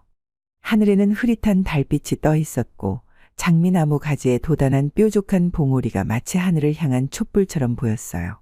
시모 어머님은 일찍 잠자리에 드셨고 하은이도 방 안에서 깊이 잠들어 있었어요. 저는 마음속 불안감을 떨쳐내려고 애썼지만 도진에 대한 걱정은 그림자처럼 저를 따라다니며 떠나질 않았어요. 멀리서 자동차 엔진 소리가 들려왔고 그 소리는 고요를 깨뜨렸어요. 저는 깜짝 놀라며 대문 쪽을 바라봤어요. 은색으로 빛나는 익숙한 차가 다가왔고 환한 헤드라이트는 마치 어둠을 꿰뚫으려는 듯 강렬하게 비쳤어요. 제 심장이 두근거렸고 손은 점점 더 세게 쥐어졌어요. 자동차 문이 열리더니 도진이 내렸어요. 그의 모습은 휘청거렸고 얼굴은 수척해 보였으며 머리는 헝클어져 있었고 눈은 핏발이 서서 마치 막다른 길에 몰린 짐승 같았어요. 지은아, 그가 소리쳤고 목소리는 작은 골목길 전체에 울려 퍼졌어요. 나와. 지금 당장 나와. 저는 자리에서 벌떡 일어나며 심장이 미친 듯이 뛰기 시작했어요. 도진 씨, 여기서 뭐 하는 거예요? 어떻게 우리 집을 알았어요? 저는 떨리는 목소리로 물었지만 최대한 침착하려고 애썼어요. 여기는 우리 집이에요. 당신이 오면 안 되는 곳이에요. 그는 제 말을 듣지 않고 대문 쪽으로 성큼성큼 걸어왔어요. 그의 눈빛은 마치 불타는 것 같았어요. 이제 그런 건 중요하지 않아. 내가 이미 경고했잖아. 지은아, 내 사랑을 가지고 장난치지 말라고. 돌아가요. 여기는 대화할 장소가 아니에요. 저는 목소리를 최대한 낮추며 말했지만 안으로 물러나며 다리가 떨리는 것을 멈출 수 없었어요. 하지만 도진은 멈추지 않았어요. 그는 철문을 세게 두드렸고 그 소리는 밤의 정막을 깨뜨리며 이웃집들을 놀라게 했어요. 몇몇 이웃들은 창문을 열고 고개를 내밀어 우리 집 쪽을 궁금한 듯 바라봤어요. 내가 날 버릴 수 있을 거라고 생각해? 내가 가진 모든 걸 다 줬는데 이게 내가 날 대하는 방식이야? 도진의 목소리가 분노로 가득 차 울려 퍼졌어요. 어머님이 잠옷 차림으로 나와 놀란 얼굴로 물으셨어요. 지은아, 무슨 일이야?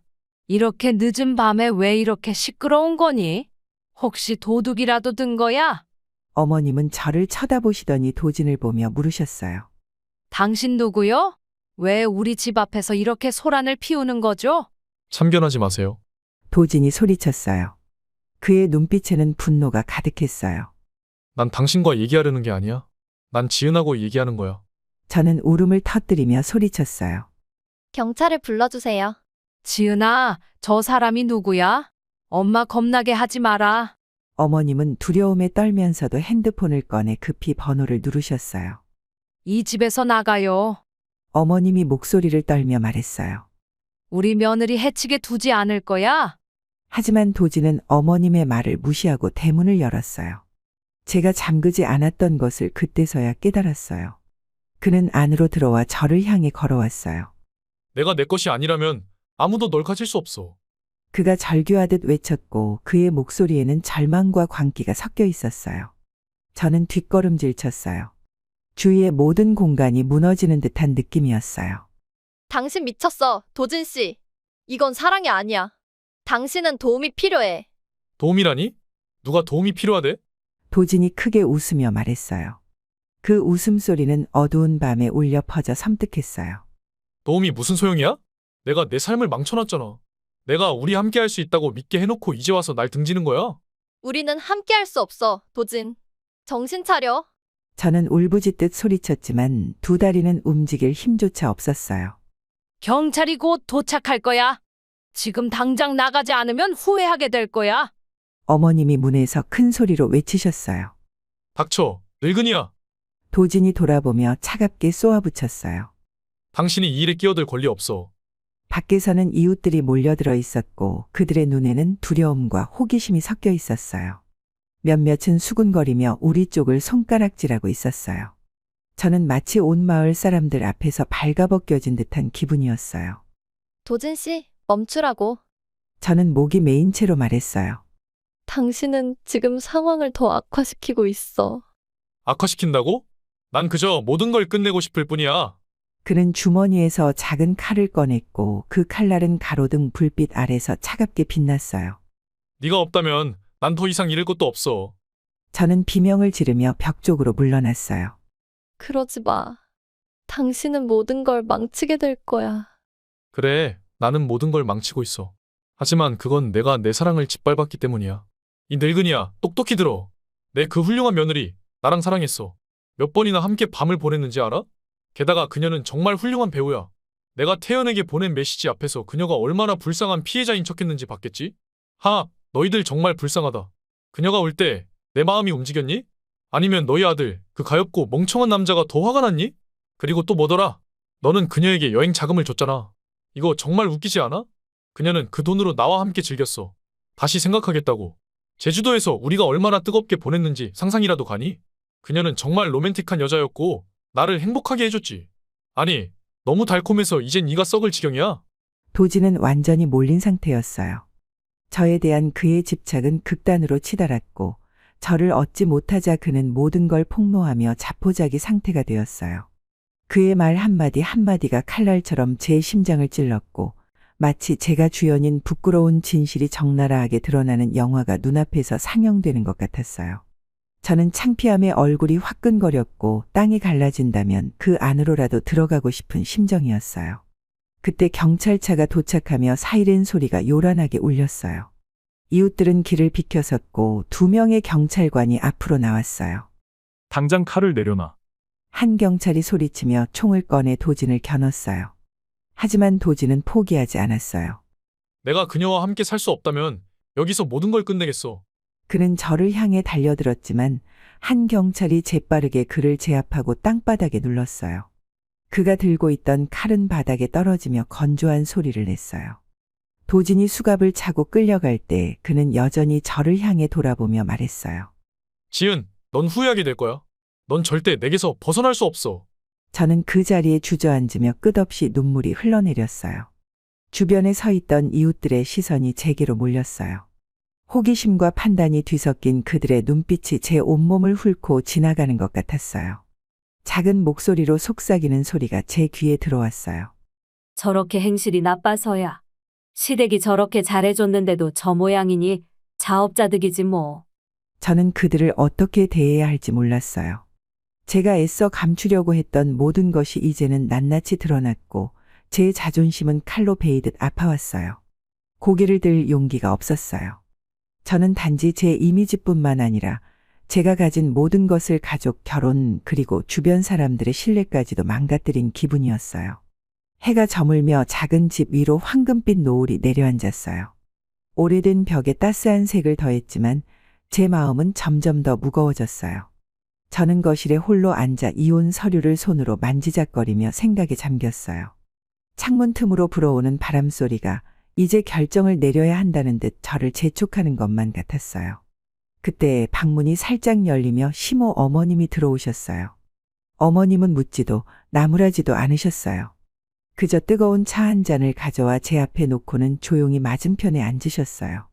어스름한 빛 속에서 어머님의 얼굴은 지친 기색이 역력했지만 눈빛만큼은 여전히 부드러웠어요.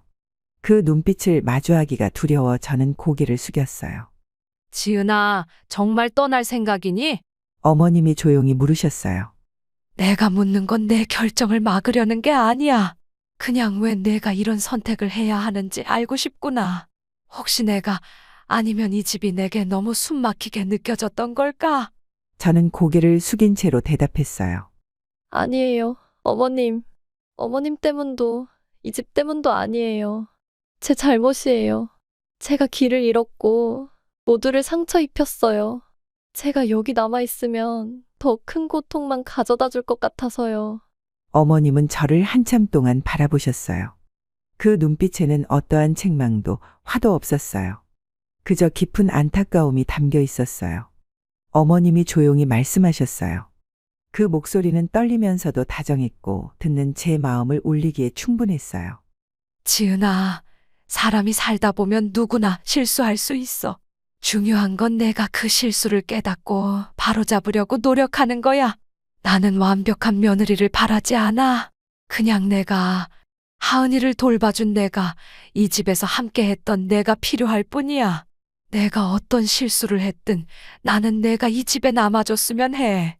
왜냐하면 우리 모두는 실수를 하지만 그 실수를 고치려는 용기가 가장 소중하니까. 어머님의 말씀은 제 가슴 깊이 파고들었고 눈물이 멈추지 않고 흘러내렸어요. 그 눈물이 흰 이혼 서류 위로 뚝뚝 떨어졌어요. 어머님, 저는 그럴 수 없어요. 저는 그런 자격이 없어요. 어머님을, 태연 오빠를 똑바로 쳐다볼 수 없어요. 제가 모든 걸 망가뜨렸잖아요. 어머님의 너그러움이 오히려 저를 더 부끄럽게 만들어요. 그때 거실 문이 다시 열리며 태연 오빠가 들어왔어요. 그는 서두르지도 저를 책망하지도 않았어요. 그저 조용히 저를 바라보다 어머님 곁에 앉았어요. 그의 눈빛은 평온했지만 그 안에는 제가 표현할 수 없는 감정들이 가득 담겨 있었어요. 지은아, 그가 조용히 말했어요. 내가 잘못했다고 생각하고 이 가족을 아프게 했다고 생각하는 건 알아. 하지만 너도 알았으면 좋겠어. 내가 저지른 가장 큰 실수는 내 마음을 이해하지 못했던 거야. 내가 필요로 하는 걸 보지 못했던 거야. 나는 가족을 위해 열심히 일하는 것만으로 충분하다고 생각했지만 그게 아니었어. 내 무관심이 너를 멀어지게 했던 거야. 저는 고개를 들지 못한 채 떨리는 목소리로 말했어요. 스스로를 그렇게 탓하지 말아요. 태연 오빠. 오빠는 최선을 다했어요. 잘못은 저예요. 제가 소중함을 몰랐어요. 그의 말은 마치 제 가슴을 베는 칼 같았어요. 저는 고개를 들어 태연 오빠와 어머님을 바라봤어요. 두 분 모두 화내거나 책망하지 않으셨고 그저 제가 감당하기 힘든 너그러움과 이해심만 가득했어요. 어머님, 태연 오빠. 저는 쉰 듯한 목소리로 말했어요. 저는 두 분의 용서에 정말 감사드려요. 하지만 저는 여기에 남을 수 없어요. 여기 있는 매일매일이 제겐 더 큰 죄책감으로 다가올 것 같아요. 저는 도망치기 위해 떠나는 게 아니에요. 제 잘못과 마주하는 법을 배우기 위해 떠나야 해요. 용서를 바라지도 않아요. 이른 새벽, 저는 조용히 짐가방을 끌고 마당으로 나왔어요. 제가 그 작은 집을 떠난 지 벌써 5년이 지났어요. 한때 가족이 있었던 그곳은 이제 제게 이름조차 부를 수 없는 곳이 되었어요. 시간은 멈춰 있는 것 같으면서도 동시에 제가 제 자신을 알아볼 수 없을 정도로 모든 것을 변화시켰어요. 지금 저는 푸른 산들 사이에 자리 잡은 작은 마을에서 살고 있어요. 예전 집에서 수백 킬로미터 떨어진 이곳은 제가 과거로부터 도망치려 선택한 곳이지만 완전히 잊을 수 있을 만큼 멀리 달아날 수는 없는 곳이기도 했어요.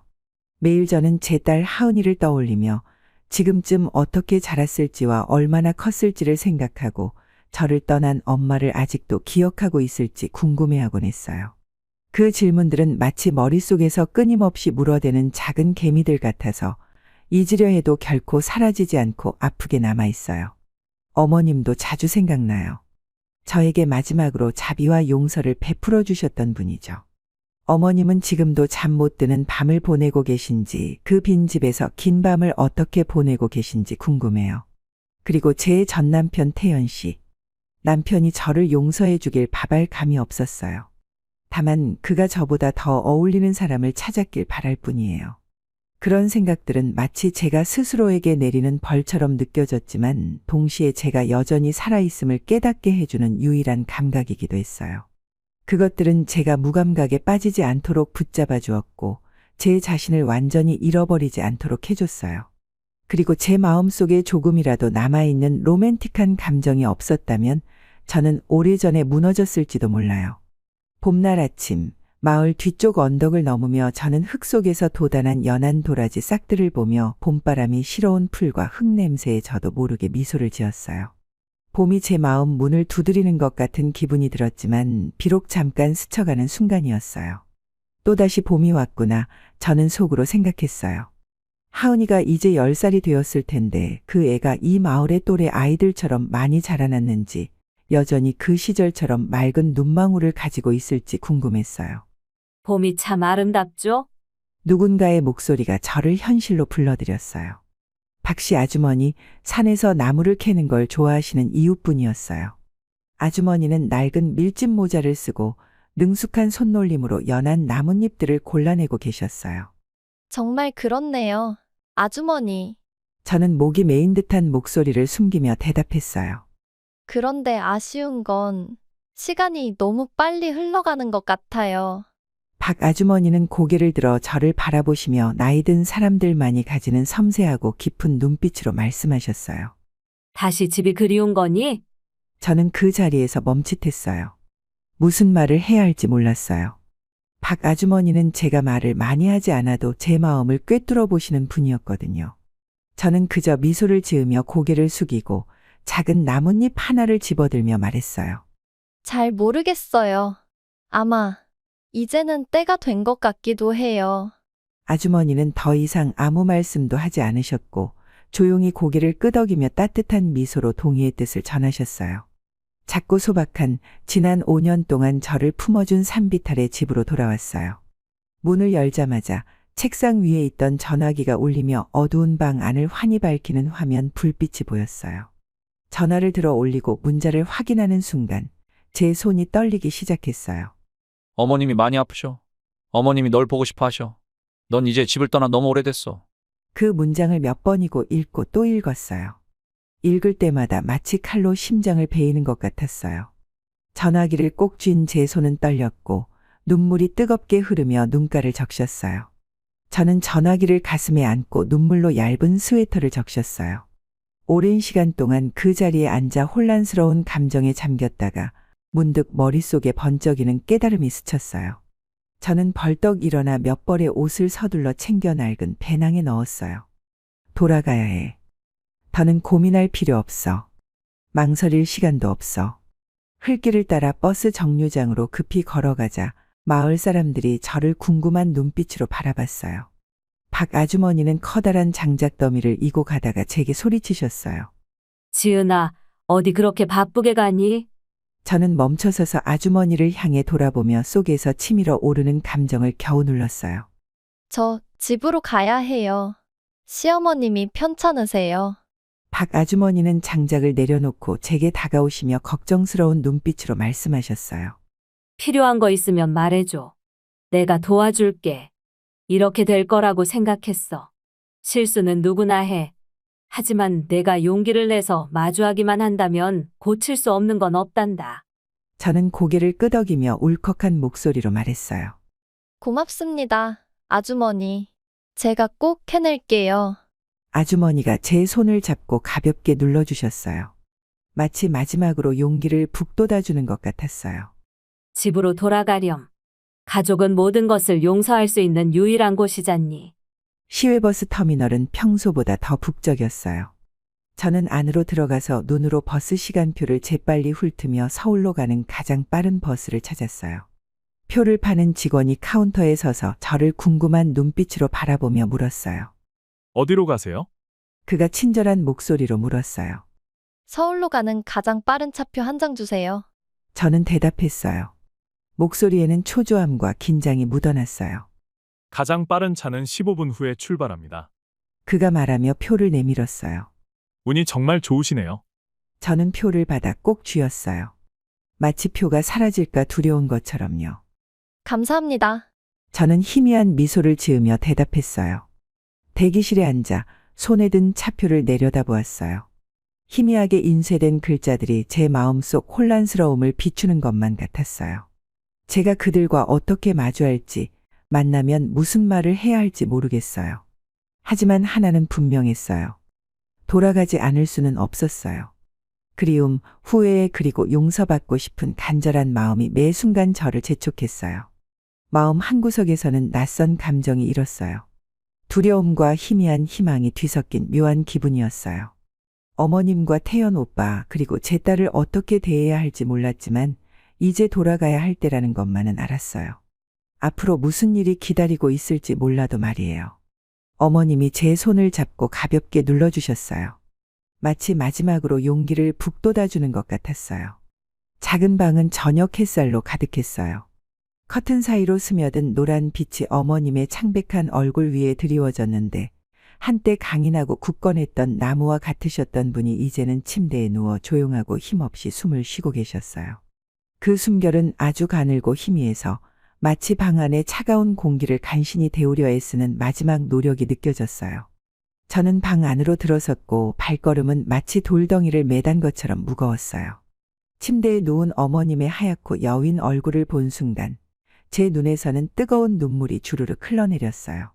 어머님, 저는 목이 메어 겨우 말을 꺼냈고 침대 옆에 무릎을 꿇으며 말했어요. 저 돌아왔어요. 어머님, 제가 잘못했어요. 제 인생 내내 제가 잘못했어요. 어머님. 그 말들은 마치 고백처럼 용서를 구하려는 절박한 외침처럼 터져나왔어요. 지난 5년 동안 저는 후회와 그리움 속에서 스스로를 괴롭혔지만 단 한 번도 어머님과 마주할 용기가 없었고 제가 잘못했다고 인정할 자신도 없었어요. 그런데 지금 어머님이 생애 마지막 순간을 맞이하고 계시는 이 자리에서야 저는 너무 많은 것을 잃어버렸음을 깨달았어요. 어머님은 천천히 눈을 뜨셨어요. 그 눈에는 예전의 강한 기운은 없었지만 여전히 제가 잊을 수 없는 따스함이 담겨 있었어요. 어머님은 미소를 지으시며 마른 입술을 겨우 움직여 말씀하셨어요. 지은아, 돌아왔구나. 잘했구나. 저는 어머님의 여윈 손을 잡았어요. 뼈마디가 드러난 손은 마치 마른 나뭇가지처럼 가냘팠어요. 어머님, 죄송해요. 정말 죄송해요. 저는 흐느끼며 눈물이 어머님의 손등을 적셨어요. 어머님은 저를 나무라지도 원망하지도 않으셨어요. 그저 저를 바라보시며 가득한 너그러움으로 응답하셨어요. 어머님의 힘없는 손이 움직여 제 손을 천천히 태연 오빠의 손에 올려놓으셨어요. 태연 오빠는 제가 방에 들어온 순간부터 조용히 옆에서 서 있었어요. 태연이랑 하은이를 잘 부탁한다. 어머님은 나지막하지만 분명한 목소리로 말씀하셨어요. 지은아, 어머님이 너한테 부탁하는 거야. 저는 아무 말도 하지 못한 채 고개를 연신 끄덕였고 네, 어머님 말씀대로 할게요. 라고 흐느끼며 계속 되뇌었어요. 어머님은 미소를 지으시며 서서히 눈을 감으셨고 그 여윈 손은 마치 나뭇잎 하나가 가지에서 떨어지듯 가볍게 풀어져 아래로 내려갔어요. 그 순간 어머님은 마지막 숨을 고르시며 마치 계절의 마지막 바람처럼 조용하고 평화롭게 우리의 곁을 떠나셨어요. 저는 그 모습을 바라보며 어머님의 잔잔한 떠남이 얼마나 많은 사랑과 용서를 담고 있는지 깨닫게 되었답니다. 저는 어머님의 얼굴을 감싸 안았어요. 아직 따뜻함이 남아있는 그 얼굴을 쓰다듬으며 깊게 패인 주름 하나하나를 조심스레 어루만졌어요. 그 주름들은 어머님이 평생 겪어온 고난과 고통의 흔적이더라고요. 젊은 시절의 힘겨운 세월부터 자식과 손주들을 위해 헌신했던 나날들까지 주름마다 어머님의 이야기가 담겨 있는 것 같았어요. 그 모든 어려움 속에서도 어머님은 결코 가슴 속의 너그러움을 잃지 않으셨다는 것을 그때야 깨달았어요. 그 순간 제 눈에 비친 어머님의 얼굴은 마치 둥근 보름달처럼 너그러움과 평화로 가득했어요. 넓고 온화한 달빛처럼 어머님의 얼굴은 따뜻한 사랑으로 가득 차 있었어요. 저는 점점 식어가는 어머님의 손을 잡으며 마치 긴 여정을 끝마친 마지막 지점을 만지는 것 같은 느낌이 들었어요. 그 여정은 많은 아픔을 담고 있었지만 동시에 끝없는 사랑으로 가득 찬 시간이었음을 알게 되었어요. 어머님, 저는 속삭이며 멈추지 않는 눈물을 흘렸어요. 정말 죄송합니다. 그리고 감사드립니다. 어머님, 제가 태연 오빠와 하은이에게 제 몫을 다하고 나면 그때 다시 뵐게요. 다음 생에는 꼭 어머님의 효도하는 며느리가 되고 싶어요. 어머님의 발밑에 가장 따뜻한 방석이 되겠습니다. 어머님. 그 말들은 단순한 다짐이 아니라 어머님께 드리고 싶었던 제 모든 진심이었어요. 저를 용서해 주시고 끝까지 사랑해 주셨던 어머님께 드리는 마지막 인사였어요. 어머님은 떠나셨지만 그분의 너그러움은 제 마음속에 영원히 남을 거예요. 마치 결코 이지러지지 않는 보름달처럼요. 남편이 제 어깨에 손을 올리며 말했어요. 그의 눈은 붉게 물들어 있었지만 눈물은 흘리지 않았어요. 어머니는 이제 더 이상 아프지 않으셔. 그게 지금 어머니가 가장 원하셨던 일일 거야. 저는 그의 말을 듣고 고개를 들어 그를 바라봤어요. 제 눈에는 복잡한 감정이 가득했어요. 제가 이 남자에게 무슨 말을 해야 할지 몰랐어요. 제 잘못으로 인해 큰 상처를 받았음에도 불구하고 모든 책임을 감당하며 곁에 남아준 사람에게요. 저 어머니께 드린 약속을 지킬게요. 태연 오빠와 하은이를 위해 제가 할 수 있는 모든 걸 다 할게요. 무엇을 잃어야 하더라도 반드시 해내겠어요. 태연 오빠는 제 말을 들은 뒤 한참 동안 저를 바라보았어요. 마치 그 약속의 진심을 확인하려는 듯했어요. 그리고 마침내 그는 천천히 고개를 끄덕이며 말했어요. 난 내 말을 믿어. 여러분, 제 긴 이야기는 여기 끝났습니다. 잘 들어주셔서 감사드립니다. 항상 행복하시고 건강하십시오. 인연은 참 신기한 겁니다. 마치 하늘에서 내려준 실타래처럼 처음엔 어디로 이어질지 알 수 없지만 시간이 지나면 그 안에 숨겨진 의미를 깨닫게 되죠. 어떤 인연은 기쁨을, 또 어떤 인연은 아픔을 남기기도 하지만 결국 모든 만남은 우리 삶의 깊은 흔적을 새깁니다. 안녕하세요.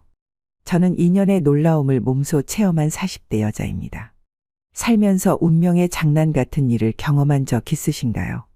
저 또한 그런 경험을 통해 인연이란 하늘이 우리에게 보내는 신비한 메시지가 아닐까 생각하게 되었습니다. 가난한 집에서 자라 형편이 비슷한 남편과 결혼했고 우리는 부족함 속에서도 서로를 의지하며 따뜻한 가정을 꾸려왔습니다. 그런데 어느 날 평범하던 우리의 일상 속에 예상치 못한 파도가 밀려왔습니다. 그리고 그 파도는 제게 운명과 인연의 깊이를 다시금 생각하게 만들었습니다. 오늘 이 자리를 빌려 그 특별한 이야기를 여러분께 들려드리려 합니다. 제 남편은 따뜻하고 배려 깊은 사람이었고 무엇보다 가족을 소중히 여겼습니다. 그는 늘 가족을 위해 고민하고 노력하는 사람이었습니다. 여보, 장모님께 보약을 지어 보내드렸어. 저번 명절에 기력이 없으시다 하신 게 자꾸 마음에 걸려서 말이야. 그런 그의 다정함 덕분에 저희 어머니도 남편을 천사 같은 사위라며 칭찬을 아끼지 않으셨습니다. 어머니는 아들이 8살 되던 해 세상을 떠나셨는데 돌아가시기 전 이렇게 말씀하셨어요. 내가 참 복이 많은 사람이야. 자식들도 착하지만 너와 김서방처럼 천사 같은 며느리와 사위가 찾아와 준 게 내겐 큰 축복이었지. 덕분에 이제 걱정 없이 바깥 양반 곁으로 갈 수 있겠구나. 남편은 착한 만큼이나 성실했습니다. 몸이 아파도 결코 출근을 거르지 않는 사람이었죠. 우리가 이 가난에서 벗어나려면 몸이 부서져라 일하고 열심히 돈을 모을 수밖에 없어. 그는 무엇보다 아들에게 이 가난을 물려주고 싶지 않다며 이를 악물고 일했습니다. 그런 남편을 돕기 위해 저도 식당에서 설거지하며 조금이나마 힘을 보탰습니다. 그렇게 우리는 서로를 격려하며 돈을 모았고 조금씩 가난의 굴레를 벗어나 행복한 삶을 그려나갔습니다. 작은 집이었지만 그곳엔 늘 웃음이 가득했고 서로를 위하는 마음이 따뜻한 빛처럼 퍼져 있었습니다. 우리 가족이 평온한 시간을 보내고 있을 때 남편의 오랜 친구 형민 씨가 집에 들렀습니다. 그는 매번 올 때마다 우리 가족에게 따뜻한 마음과 기쁨을 선사하는 사람이었어요. 이번에도 마찬가지로 아이를 위한 용돈과 함께 삼겹살을 사와 가족 모두가 함께 즐길 수 있도록 배려했죠. 그의 이런 마음씨에 감사하면서도 저는 그가 이혼 후 혼자 살아가고 있다는 사실이 안타깝게 느껴지더라고요. 형민 씨는 남편과 대학 시절부터 가장 가까운 친구였으며 우리의 결혼식에서도 사회를 맡아줄 만큼 특별한 사이였잖아요. 지방에 살던 우리와 달리 그는 서울에서 직장 생활을 하며 가끔씩 우리를 찾아왔어요. 처음에는 그의 아내도 함께 오곤 했지만 몇 년 뒤 그들은 이혼하게 되었고 그 이후로 형민 씨는 혼자 지내게 되었네요. 그는 우리에게 이혼 이유를 털어놓으며 아내와의 관계가 오랜 시간 동안 소원해졌고 결국 결혼 생활을 정리하기로 했다고 말했어요. 재혼은 생각하지 않고 홀로 살겠다는 그의 결심은 씁쓸하면서도 결연해 보이더라고요. 그의 말을 듣는 내내 왜 이토록 착한 사람에게 이런 고난이 찾아왔을까 싶어 마음이 무거웠습니다. 이후 그는 우리 집을 방문할 때마다 이 집에 오는 날이 요즘 나에게 가장 큰 위로야 라고 말하곤 했죠. 그런 그가 안쓰러워 남편과 저는 그를 더 자주 초대하려고 했습니다. 하지만 어느 순간부터 형민 씨는 우리 집에 오지 않았고 연락도 뜸해졌습니다. 당신, 형민 씨 요즘 왜 연락이 없어? 내가 전에 통화했는데 요즘 너무 바쁘다더라고. 사업 시작해서 정신이 없나 봐. 남편의 말을 듣고도 저는 어딘가 찜찜한 기분이 들었습니다. 사업을 시작했다는 소식은 그의 성격을 생각하면 쉽게 납득되지 않았거든요. 하지만 별다른 얘기 없이 시간은 흘러갔습니다. 그리고 연락이 끊긴 지 1년 반쯤 지난 어느 날 믿기 어려운 소식을 들었습니다.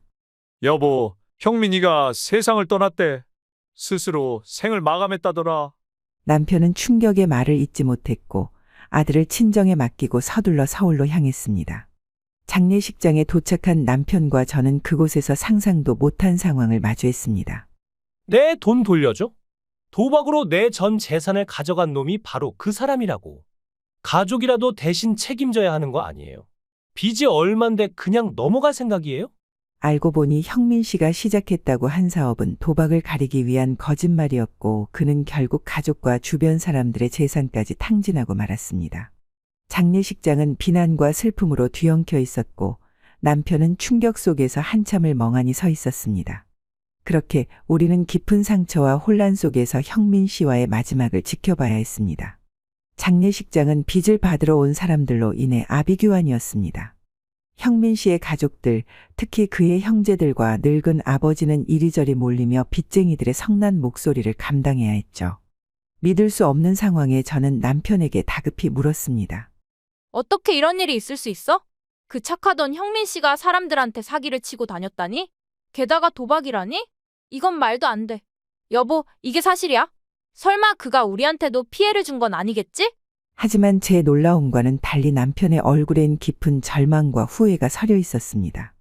불길한 예감이 들자 저는 망연자실한 남편의 어깨를 붙잡고 흔들며 재촉했습니다. 무슨 일이야? 형민 씨가 당신에게도 돈을 빌려달라고 했던 거야? 왜 나한테는 아무 말도 안 했어? 남편은 결국 고개를 떨구며 고백했습니다. 미안해.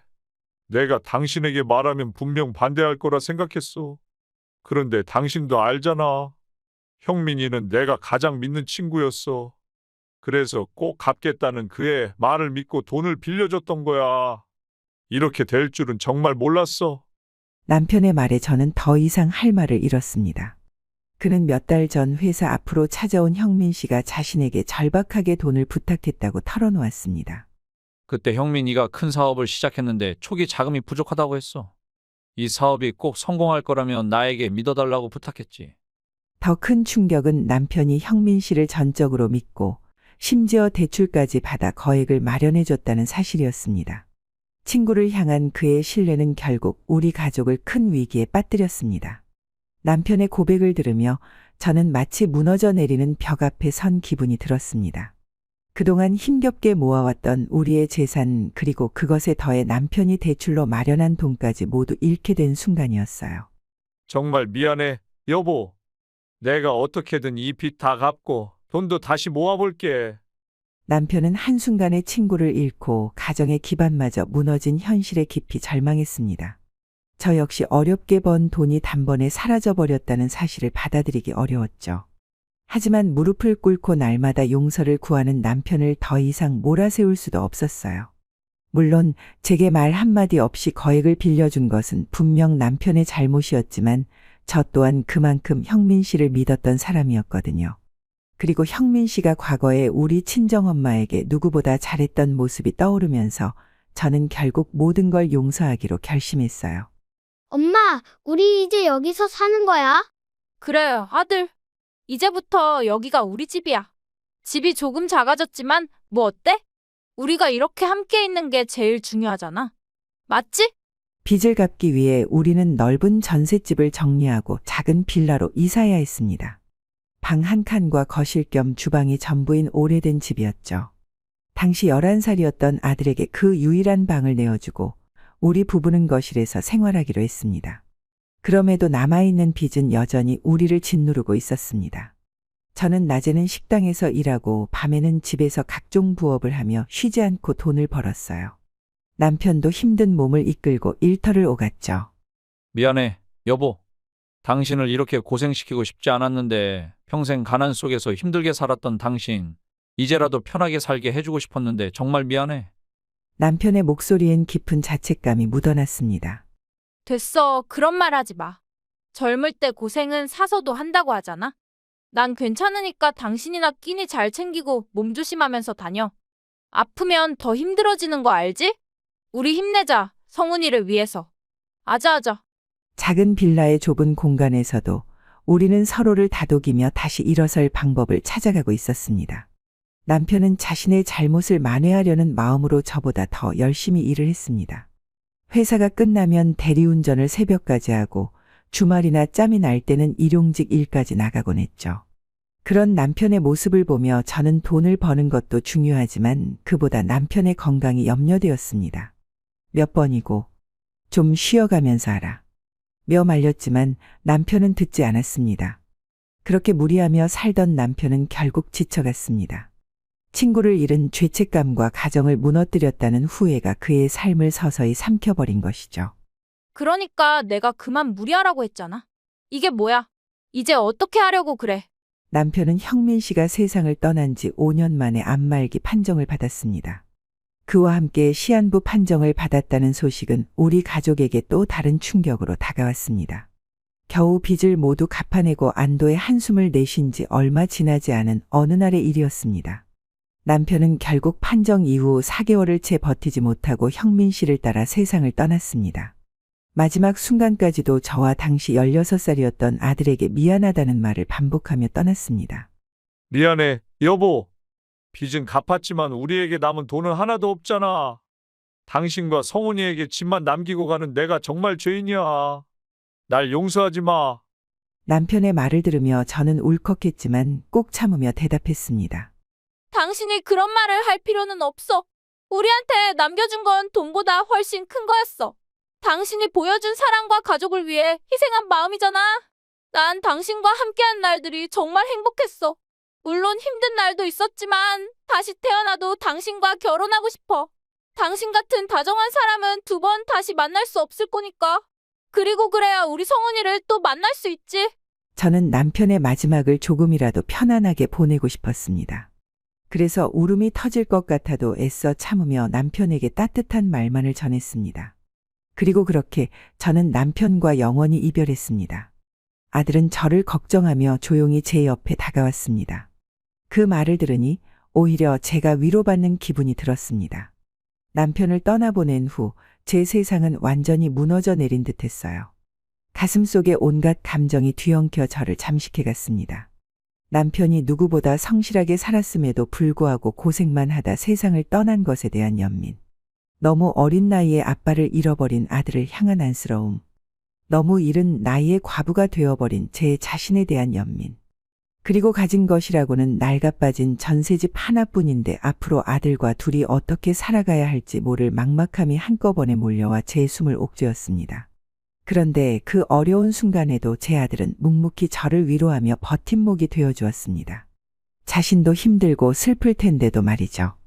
아들의 든든한 모습을 보며 저는 다시 한번 마음을 다잡고 살아가야겠다고 결심했습니다. 그래, 박수영. 인생이란 게 아무리 힘들어도 계속 가다 보면 나아질 거야. 넌 엄마잖아. 아들을 위해서라도 힘내자. 힘내자고. 제게 아들의 엄마라는 사실이야말로 다시 일어설 용기를 준 유일한 원동력이었습니다. 그때부터 저는 식당 일을 그만두고 호텔 객실 청소 일을 시작했습니다. 보수도 더 좋았고 보다 안정적인 일이었거든요. 아들은 공부를 잘하는 남편의 유전자를 물려받아 또래보다 훨씬 우수한 성적을 자랑했어요. 그런 아들을 좋은 대학에 보내기 위해 저는 쉬지 않고 일하며 학원비와 생활비를 마련했습니다. 몸은 고되고 힘들었지만 아들을 생각하면 끝없는 힘이 솟아났습니다. 엄마, 많이 힘드시죠? 조금만 참으세요. 제가 좋은 대학 가서 꼭 좋은 직장 잡고 엄마 호강시켜 드릴게요. 아이고, 이게 바로 호강 아니겠니? 자식이 엄마 힘든 거 알아주고 이렇게 매일 어깨도 주물러 주는데 이보다 더 큰 호강이 어딨겠어. 정말 고맙다, 우리 아들. 아들은 착한 성격과 총명한 머리뿐 아니라 외모까지 남편을 쏙 빼닮았습니다. 시간이 흘러 20살에 가까워질수록 남편과 완전히 붕어빵이 되어갔죠. 가끔 친척들이나 남편을 기억하는 동네 사람들이 놀라며 말하곤 했습니다. 야, 성훈이, 넌 자랄수록 내 아버지랑 똑같이 생겨가네. 조금만 더 크면 내 아버지가 다시 살아온 줄 알겠다. 저는 그런 아들을 좋은 대학에 보내기 위해 열심히 일하며 학원비와 생활비를 마련했습니다. 몸은 고되고 힘들었지만 아들을 생각하면 저절로 힘이 났어요. 아들이 제게 있어 가장 큰 동기부여였으니까요. 하지만 행복도 잠시 아들이 병원에서 뼈에 생긴 고륵종 진단을 받았습니다. 의사는 심각한 성장통이라고 여겼던 증상이 사실 암이었다고 설명했죠. 아드님의 허벅지 뇌퇴부 쪽에 고륵종이 발생했습니다. 우선 항암 치료를 진행한 후 수술로 제거해야 합니다. 아들은 학교를 휴학하고 바로 서울의 대형 병원에 입원했습니다. 저는 아들의 간병을 위해 다니던 호텔 일을 그만둘 수밖에 없었습니다. 휴직이 불가능하다는 회사의 방침에 어쩔 수 없이 사표를 냈죠. 그동안 아들의 등록금과 월세 보증금을 마련하느라 이미 가진 돈이 많지 않았지만 암에 걸린 아들을 혼자 둘 순 없었습니다. 간병인을 고용할 수도 있었지만 엄마로서 아들의 곁을 지켜주고 싶었어요. 남편을 암으로 떠나보낸 경험이 있었기에 제 안엔 더 큰 불안이 자리 잡고 있었던 것 같습니다. 엄마, 제 자취방에서 주무세요. 병원에서 불편하게 주무시지 마세요. 그러시면 제가 더 마음이 안 좋아요. 그래도 우리 아들 곁에 조금이라도 더 있고 싶어서 그러지. 저는 병원과 자취방을 오가며 아들의 치료를 돕고 곁을 지켰습니다. 아들은 2달간의 항암 치료를 받은 뒤 수술을 진행했습니다. 치료가 힘들고 고됐지만 아들의 곁에서 모든 과정을 함께하며 저는 그의 회복을 간절히 바랐습니다. 다행히 수술은 성공적으로 끝났지만 아들은 이후에도 오랜 시간 항암 치료와 재활 치료를 받아야 했습니다. 특히 허벅지 뼈를 수술한 탓에 다시 정상적으로 걷기 위해서는 긴 재활 과정이 필요했죠. 수술 후 아들은 저희가 살던 지방의 병원으로 옮겨 항암 치료와 재활을 병행하기 시작했습니다. 덕분에 저는 집으로 돌아와 다시 일자리를 알아볼 수 있었어요. 이미 모아둔 돈은 거의 바닥난 상태였기에 생활비와 병원비를 벌기 위해 하루빨리 일을 시작해야 했습니다. 운 좋게도 저는 이전보다 조건과 복지가 더 나은 호텔 청소직에 취업할 수 있었습니다. 비록 대도시의 대형 호텔은 아니었지만 지역에서 꽤 이름난 호텔이었고 근무 환경도 만족스러웠어요. 안녕하세요, 수영 씨. 오늘도 수고 많으세요. 식사하셨죠? 네, 사장님. 감사합니다. 항상 끼니는 꼭 챙기세요. 그리고 일하면서 불편한 점이 있으면 언제든 말씀해 주세요. 오늘도 화이팅입니다. 그 호텔의 여사장님은 단순히 직원들에게 지시만 하는 사람이 아니었어요. 항상 직원들의 이름을 직접 불러주며 안부를 묻고 누구에게나 따뜻하게 인사하는 분이었습니다. 뿐만 아니라 손님들 못지않게 직원들의 복지와 편의를 챙기는 모습에 모두가 사장님을 존경하고 좋아했죠. 저 역시 이런 사장님 밑에서 일할 수 있다는 것에 감사함을 느꼈습니다.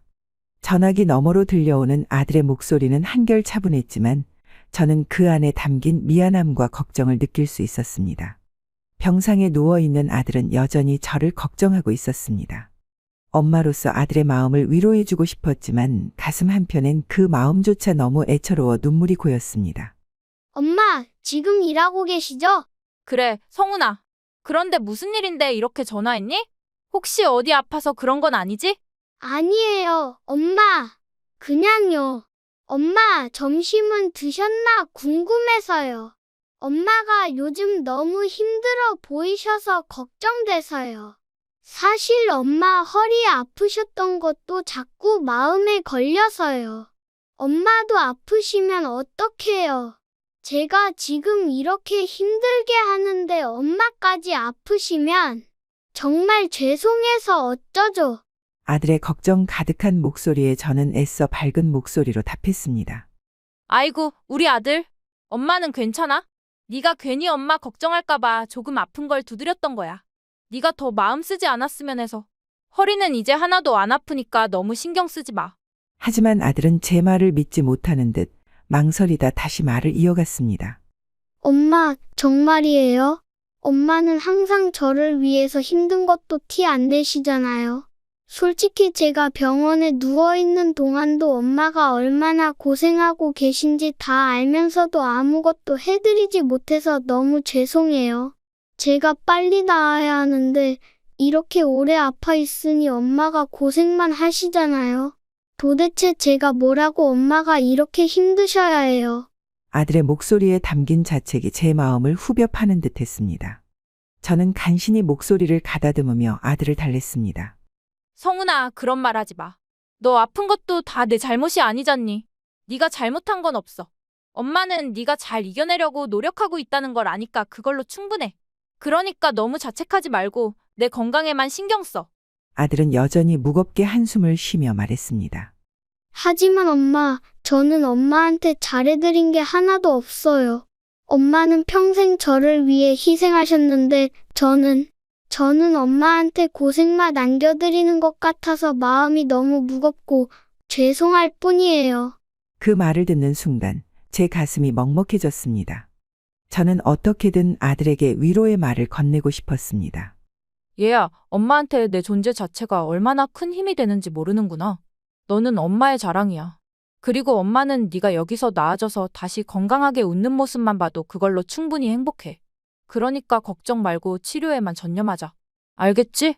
그날 전화를 끊고도 한참을 자리에서 움직이지 못했습니다. 아들의 목소리에 담긴 깊은 자책과 미안함이 제 마음을 아프게 했지만 동시에 그 목소리 덕분에 저는 다시 한번 강해져야겠다고 다짐했습니다.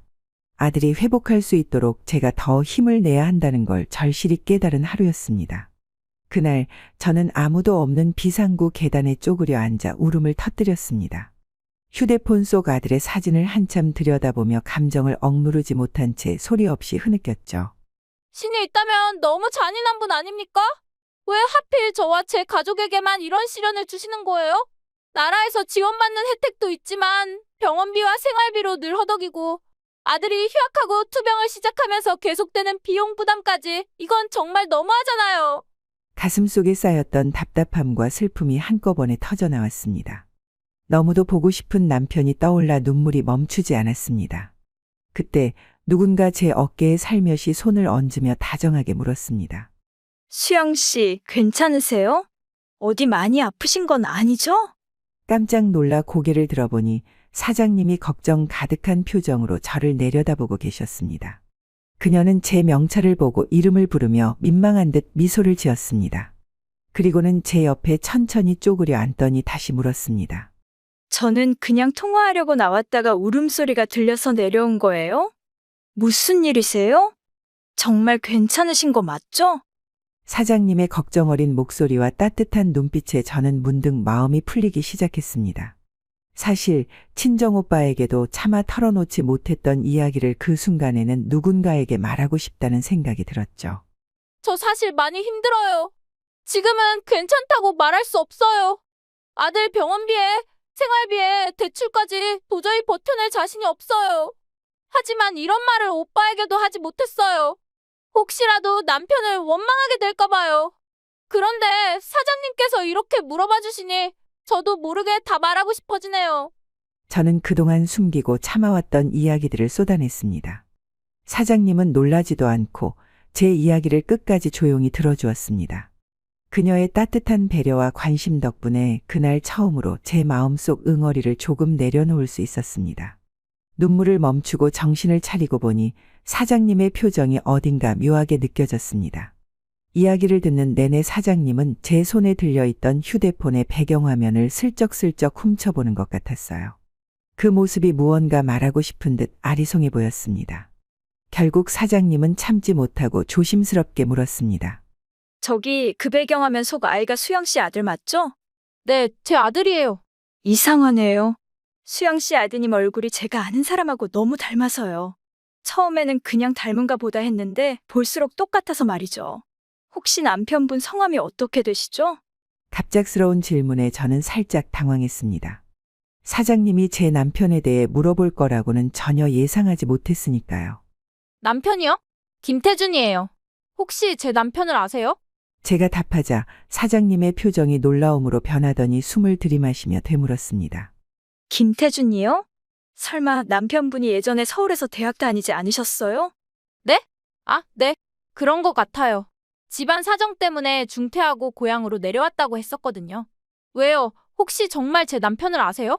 저는 남편이 어렵게 고백했던 학창 시절의 이야기를 떠올리며 대답했습니다. 그런데 그 말을 들은 사장님은 갑자기 눈물을 뚝뚝 흘리기 시작했습니다. 그럼요. 제가 태준 오빠를 잊은 적이 한 번도 없었으니까요. 사실 말이죠. 저와 태준 오빠는 결혼까지 약속했던 사이였어요. 대학 시절 우리는 선후배 관계였거든요. 결혼까지요? 그 말을 듣는 순간 저는 심장이 멎는 듯한 충격을 받았습니다. 남편과 단순히 대학 선후배였다는 사실만으로도 놀라운 판국에 사장님이 남편의 전 여자친구라니요. 게다가 지금까지 남편을 한 번도 잊은 적이 없었다니 이게 도대체 무슨 일인가 싶었습니다. 제 반응을 본 사장님은 눈물을 닦으며 조심스레 이야기를 이어갔습니다.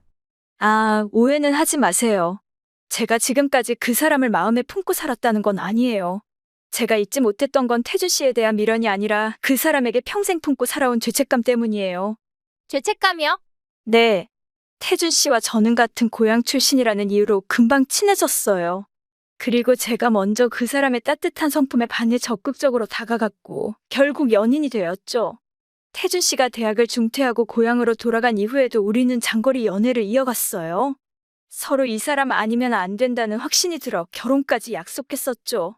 그런데 제 부모님이 심하게 반대하셨어요. 집안 차이가 너무 크다며 그 사람을 인정하지 않으셨거든요. 사장님은 부모님의 반대를 언급하며 잠시 말을 멈췄습니다. 표정에는 후회와 슬픔이 섞여 있었습니다.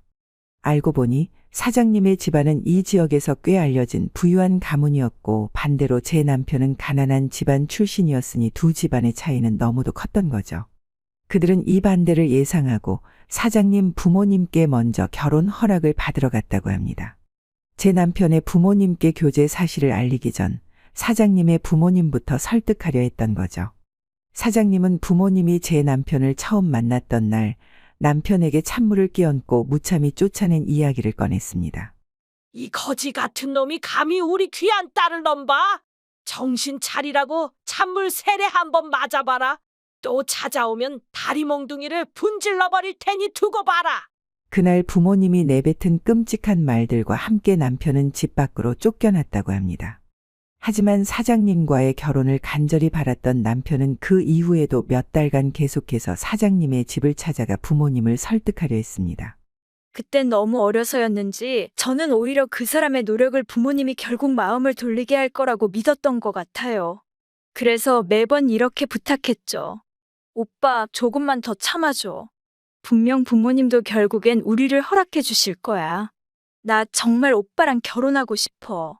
사장님은 자신이 남편에게 얼마나 큰 부담을 지웠는지 그리고 남편이 그 모든 고통을 묵묵히 감내했던 이유가 자신 때문이었다는 걸 털어놓았습니다. 매번 부모님에게 모욕당하고 심지어 찬물에 소금까지 뿌려지는 수모를 겪으면서도 그 사람은 단 한 번도 저를 탓하지 않았어요. 아버지가 던진 재떨이에 맞아 다친 적도 있고 심지어 구두로 짓밟힌 적도 있었어요.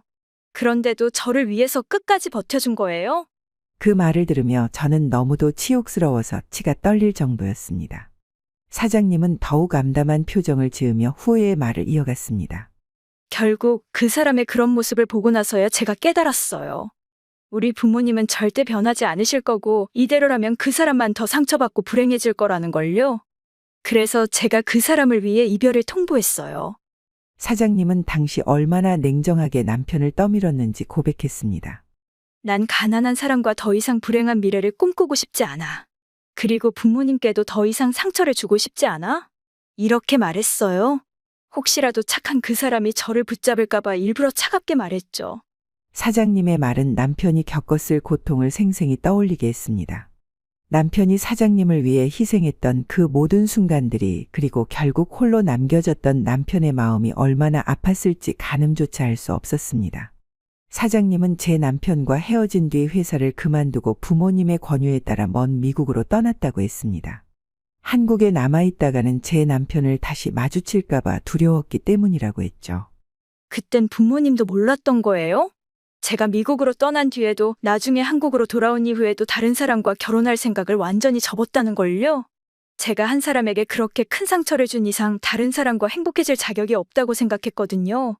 물론 아주 오랜 시간 동안 그 사람을 잊지 못했어요.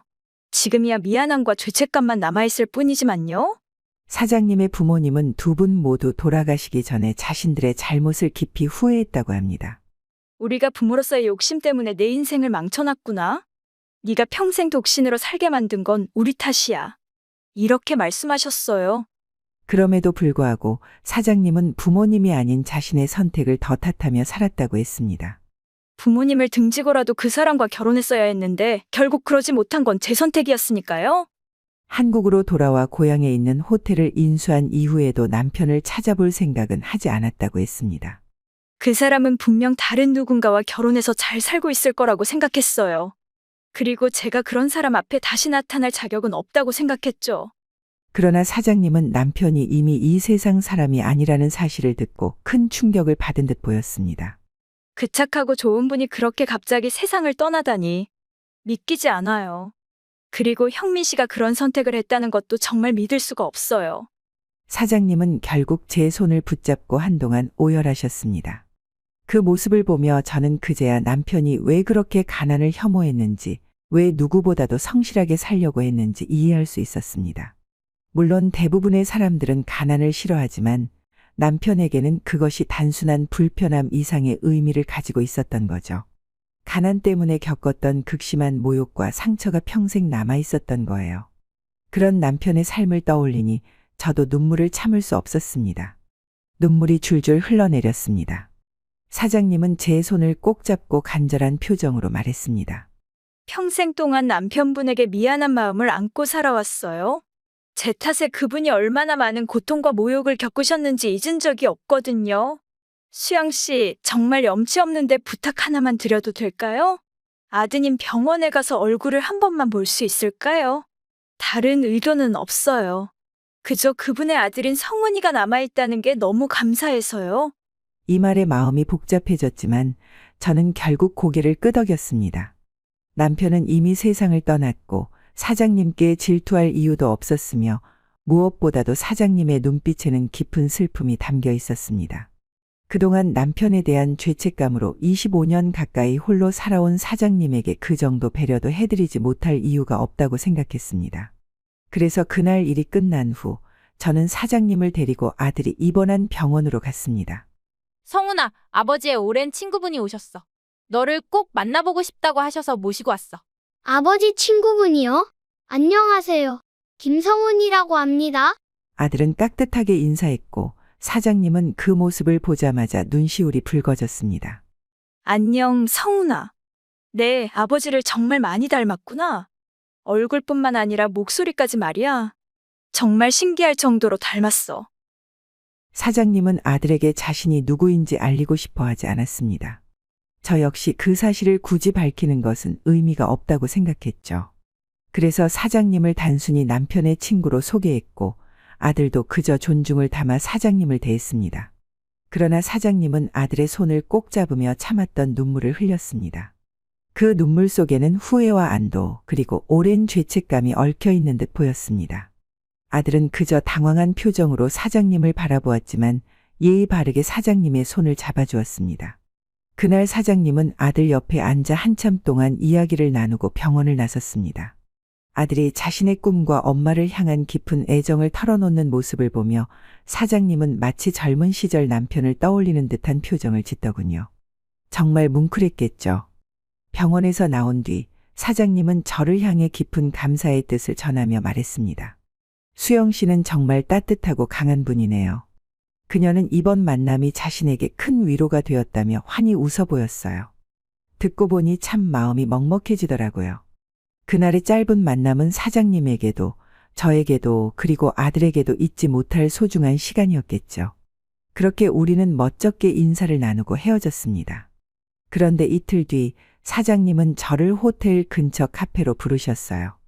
호텔에서 부르셔도 됐을 텐데요. 무슨 일이세요, 사장님? 다른 직원들 앞에서 이런 얘기를 하기엔 좀 그래서요. 수영 씨, 형편이 어렵다는 얘기를 듣고 제가 도움을 드리고 싶어서요. 도움이라뇨? 성훈이 병원비와 치료비 전부 제가 부담할게요. 대출금도 갚아드리고 생활비에 보탬이 되시라고 2천만 원도 드리고 싶습니다. 저는 너무 놀라 말문이 막혔습니다. 사장님, 그런 큰 돈은 제가 받을 수 없어요. 정말 괜찮습니다. 하지만 사장님은 단호했어요. 제발 받아주세요. 이건 그분께 갚아야 할 마음의 빚이에요. 성문이가 그분의 아들이라는 사실만으로도 제가 할 수 있는 최선을 다하고 싶어요. 사장님의 간절한 눈빛에 결국 저는 고개를 끄덕였고 사장님은 제 손을 꼭 잡으며 말했습니다. 받아주셔서 정말 감사해요. 이건 제게도 큰 위로가 돼요. 사장님의 말은 계속되었습니다. 전 우리가 이렇게 만난 게 단순한 우연이 아니라고 생각해요. 아마도 하늘이 수영 씨의 헌신과 희생에 감동해서 선물을 내려주신 거겠죠. 아니면 제게 지난 잘못을 속죄할 기회를 주신 걸지도 모르겠어요. 이번 만남으로 수영 씨는 조금이나마 고단함을 덜 수 있고 저는 용서를 구할 기회를 얻었으니까요. 사장님은 한숨을 내쉬며 덧붙였어요. 사실 저는 20대 시절 그분에게 정말 많은 사랑과 도움을 받았어요. 그 빚을 지금이라도 그분의 자식인 성훈이에게 갚고 싶어요. 수영 씨, 정말 혼자서 너무 애쓰셨습니다. 수영 씨는 제가 본 가장 강하고 훌륭한 어머니예요. 그 말이 제 가슴 깊숙이와 닿았습니다. 그동안 누구에게도 말하지 못했던 고된 시간들, 홀로 견뎌왔던 무게가 인정받는 느낌이었거든요. 사장님은 진심으로 제 짐을 덜어주고 싶어 하는 듯 보였습니다. 그러자 저도 모르게 안도감과 감사함이 밀려왔고 결국 눈물이 터져 나오고 말았습니다. 정말 감사합니다, 사장님. 이 은혜는 절대 잊지 않겠습니다. 사장님은 부드럽게 웃으며 손을 흔들었어요. 은혜라뇨. 저는 그저 제가 갚아야 할 것을 하는 것뿐이에요. 그런데 왜 울고 그러세요? 저까지 따라 울게 만드시잖아요. 마음이 따뜻한 사장님은 제 손을 꼭 잡고 함께 눈물을 흘렸습니다. 두 명의 50대 여자는 서로의 손을 맞잡고 한참 동안 서러움과 안도감을 나누며 울음을 멈추지 못하다가 결국 눈물로 얼룩진 서로의 얼굴을 보고 피식 웃음을 터뜨리고 말았습니다. 그 후 약 1년이 지나 저와 사장님은 가끔씩 만나 커피를 마시며 소소한 일상을 나누는 친구 같은 사이가 되었습니다. 요즘은 호텔이나 남편 얘기를 굳이 꺼내진 않아요. 그래도 만나면 수다 산매경에 빠져서 시간 가는 줄 모를 정도라니까요. 어느 날 사장님이 물으셨습니다. 성훈이는 요즘 어떻게 지내요? 사장님 덕분에 아주 잘 지내요. 큰 병을 겪은 뒤엔 마치 새 인생이 시작된 것 같다며 얼마나 열심히 사는지 몰라요. 공부도 잘하고 친구 관계도 훌륭하고요. 정말 다행이에요. 병원에서 축 처져 있던 게 엊그제 같은데 벌써 복학까지 했다니 시간 참 빠르네요. 저희는 함께 웃으며 근황을 나누곤 했습니다. 그러다 사장님이 자신의 고민을 털어놓으셨습니다. 전 요즘 언니들이랑 오빠들 때문에 정말 미치겠어요. 아니, 저도 이제 40대 중반인데 왜 아직도 시집 못 갔다고 난리들인지 모르겠어요. 혼자가 편하다 해도 그 사람들은 듣질 않아요. 부모님이 돌아가셨으니 이젠 조용할 줄 알았더니 오히려 오빠들이 복병이더라고요. 어머, 진짜 왜 그러실까? 혼자 사는 게 어때서요? 요즘 세상에 노처녀라니 별일이네요. 근데 저만 그런 것도 아니에요. 저희 오빠랑 화영이는 자꾸 저보고 재혼을 생각해 보라면서 귀찮게 굴어요. 애도 다 컸고 성훈이도 병이 다 나았으니 이젠 내 삶을 찾아야 한다나요. 하지만 저는 지금 이대로가 딱 좋은데 말이에요. 서로의 이야기를 나누며 우리는 가끔 답답함을 토로하고 또 가볍게 웃으며 위로를 건넸습니다. 그렇게 우리 둘은 서로의 일상의 소소한 기쁨과 위로가 되어주며 시간을 보내고 있었습니다. 저는 이렇게 우연히 찾아온 소중한 인연을 평생 간직하고 싶습니다. 그리고 그때 사장님께 받은 은혜에 보답하기 위해 열심히 살아가려고 해요.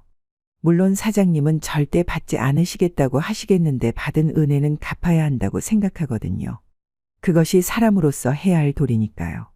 다행히 제 아들은 이제 많이 건강을 되찾았습니다. 비록 다리가 완전히 회복되지는 않았지만 이제는 보조기구 없이도 잘 걸어다니며 이번 학기에는 복학까지 했어요.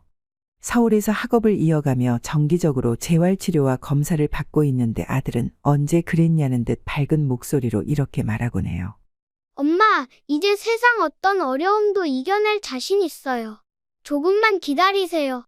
저는 꼭 성공해서 엄마를 호강시켜드릴 거니까요. 아들의 당찬 목소리를 들을 때마다 저는 벅찬 마음에 눈물이 고이곤 합니다. 그리고 아들에게 진심을 담아 이렇게 대답하죠. 엄마는 한때 세상을 많이 원망했었어. 왜 나와 우리 가족에게만 이렇게 큰 시련이 닥치는지 이해할 수 없었거든. 하지만 사장님처럼 내게 다가와 희망을 준 사람이 있었기에 엄마는 다시 일어설 수 있었단다. 그래서 엄마도 그런 사람이 되고 싶어. 저는 사장님께 받은 은혜를 다른 사람들에게도 돌려주고 싶습니다. 그 은혜는 세상에 선한 영향력을 퍼뜨리는 방식으로 갚아야 한다고 생각해요. 누군가가 다시 희망을 얻고 삶의 이유를 되찾을 수 있다면 그것이야말로 세상이 제게 준 선물에 대한 진정한 보답일 테니까요. 저는 이제 작은 힘이지만 세상을 더 나은 곳으로 만드는 데 보탬이 되고 싶습니다. 그런 삶이야말로 의미 있는 삶이라고 믿어요. 여러분도 누군가에게 따뜻한 손길을 내밀어 주세요. 그 작은 손길 하나가 또 다른 기적을 만들 수도 있으니까요. 오늘 제 이야기를 들어주셔서 정말 감사합니다.